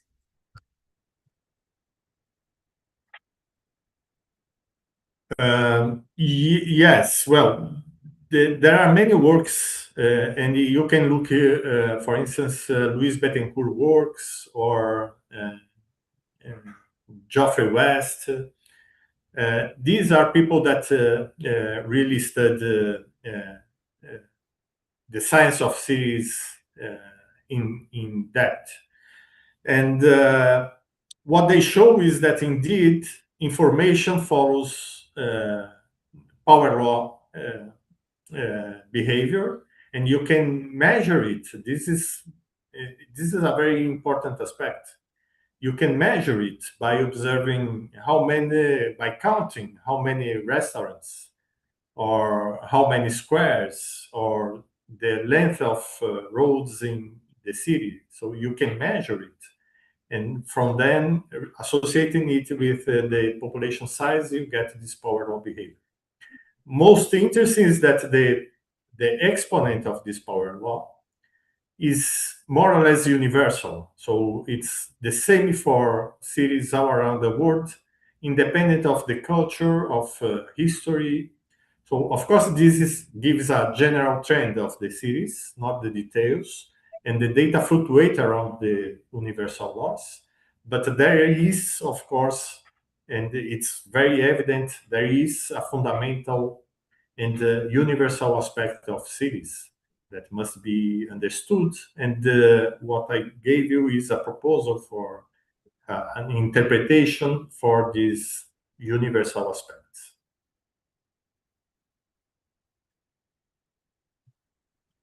Thank you very much, Professor, for all your elegant explanation of fractal geometry through all using non-linear differential equation, calculus, and Tiselius statistics. So although some of the equations and the concepts were very new to many of us, you have related with personal traits, Robin Dunbar's social brain hypothesis.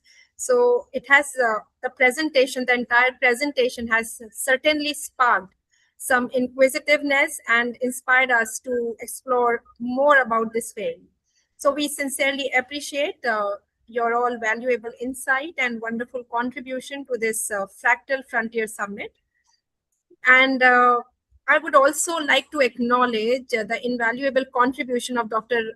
Trembak Bhattacharya. He's a research scientist from the University of Poland, and also one of the participants in this summit, who has put all his effort in coordinating and facilitating this wonderful session with you, Dr. Ayrton Depman. So thank you so much, Dr. Trembak, for making this enriching interaction possible. May I now invite our respected HOD, Department of Mathematics, Dr. Bhupen Parasha, to formally express on behalf of Department of Mathematics for our heartfelt gratitude to you. Sir, kindly may I request you to come forward? Yeah, thank you, ma'am. Respected Professor Ayrton Depman, on behalf of the organizing committee, I would like to express our heartfelt gratitude for your outstanding keynote. Your presentation was truly enlightening and intellectually stimulating. The depth of knowledge you shared, along with the clarity of your explanations and the real world relevance of the concepts, made the session highly engaging and valuable for all the participants. We sincerely appreciate the time and effort you devoted to share your expertise with us despite your busy schedule. It has been our privilege to have you with us today, sir. Thank you once again for your gracious presence and your wonderful contribution. Thank you very much. My pleasure. Thank you. Thank you so much, sir. So we're really looking forward to welcome you in India for some time, and happy to host you at our institute, sir. Yeah, I would be delighted to meet you in person. And I would also express my gratitude to Dr. Trembak, who is also a good friend of mine. We've met already in many conferences, and we have a strong collaboration with some of the papers that are mentioned, mainly on those on high energy physics, is in collaboration with Dr. Trembak Bhattacharya. Thank you so much, sir. So it's been a pleasure interacting with you. Have a wonderful day, sir. You too. Thank you. Bye-bye. Bye-bye, sir. Thank you very much.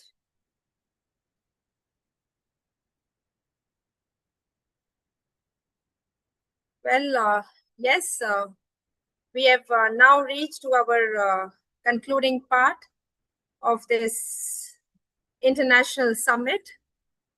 And to close this summit, may I now request the coordinator of this program, Dr. Vinita Khemchandani from Department of Mathematics, to kindly propose vote of thanks to all our participants, dignitaries, and respected audiences, whosoever be the part of this AI Summit, and make this summit complete success.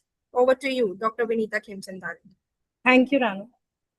It is my honor to propose a vote of thanks on behalf of organizing committee. At the outset, I would like to extend my heartfelt gratitude to His Holiness Swamiji for his blessings.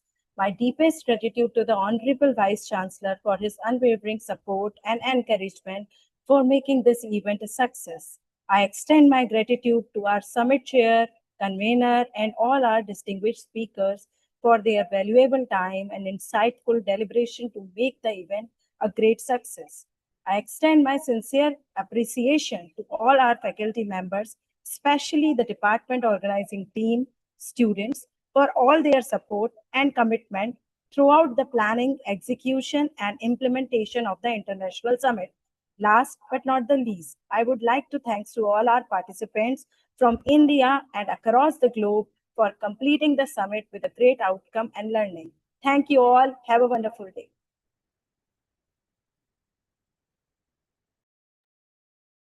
Well, by this, we have come to the concluding of this summit. Thank you so much. Thank you very much for making this entire summit a very, very successful event and just adding another feather in the cap of Department of Mathematics.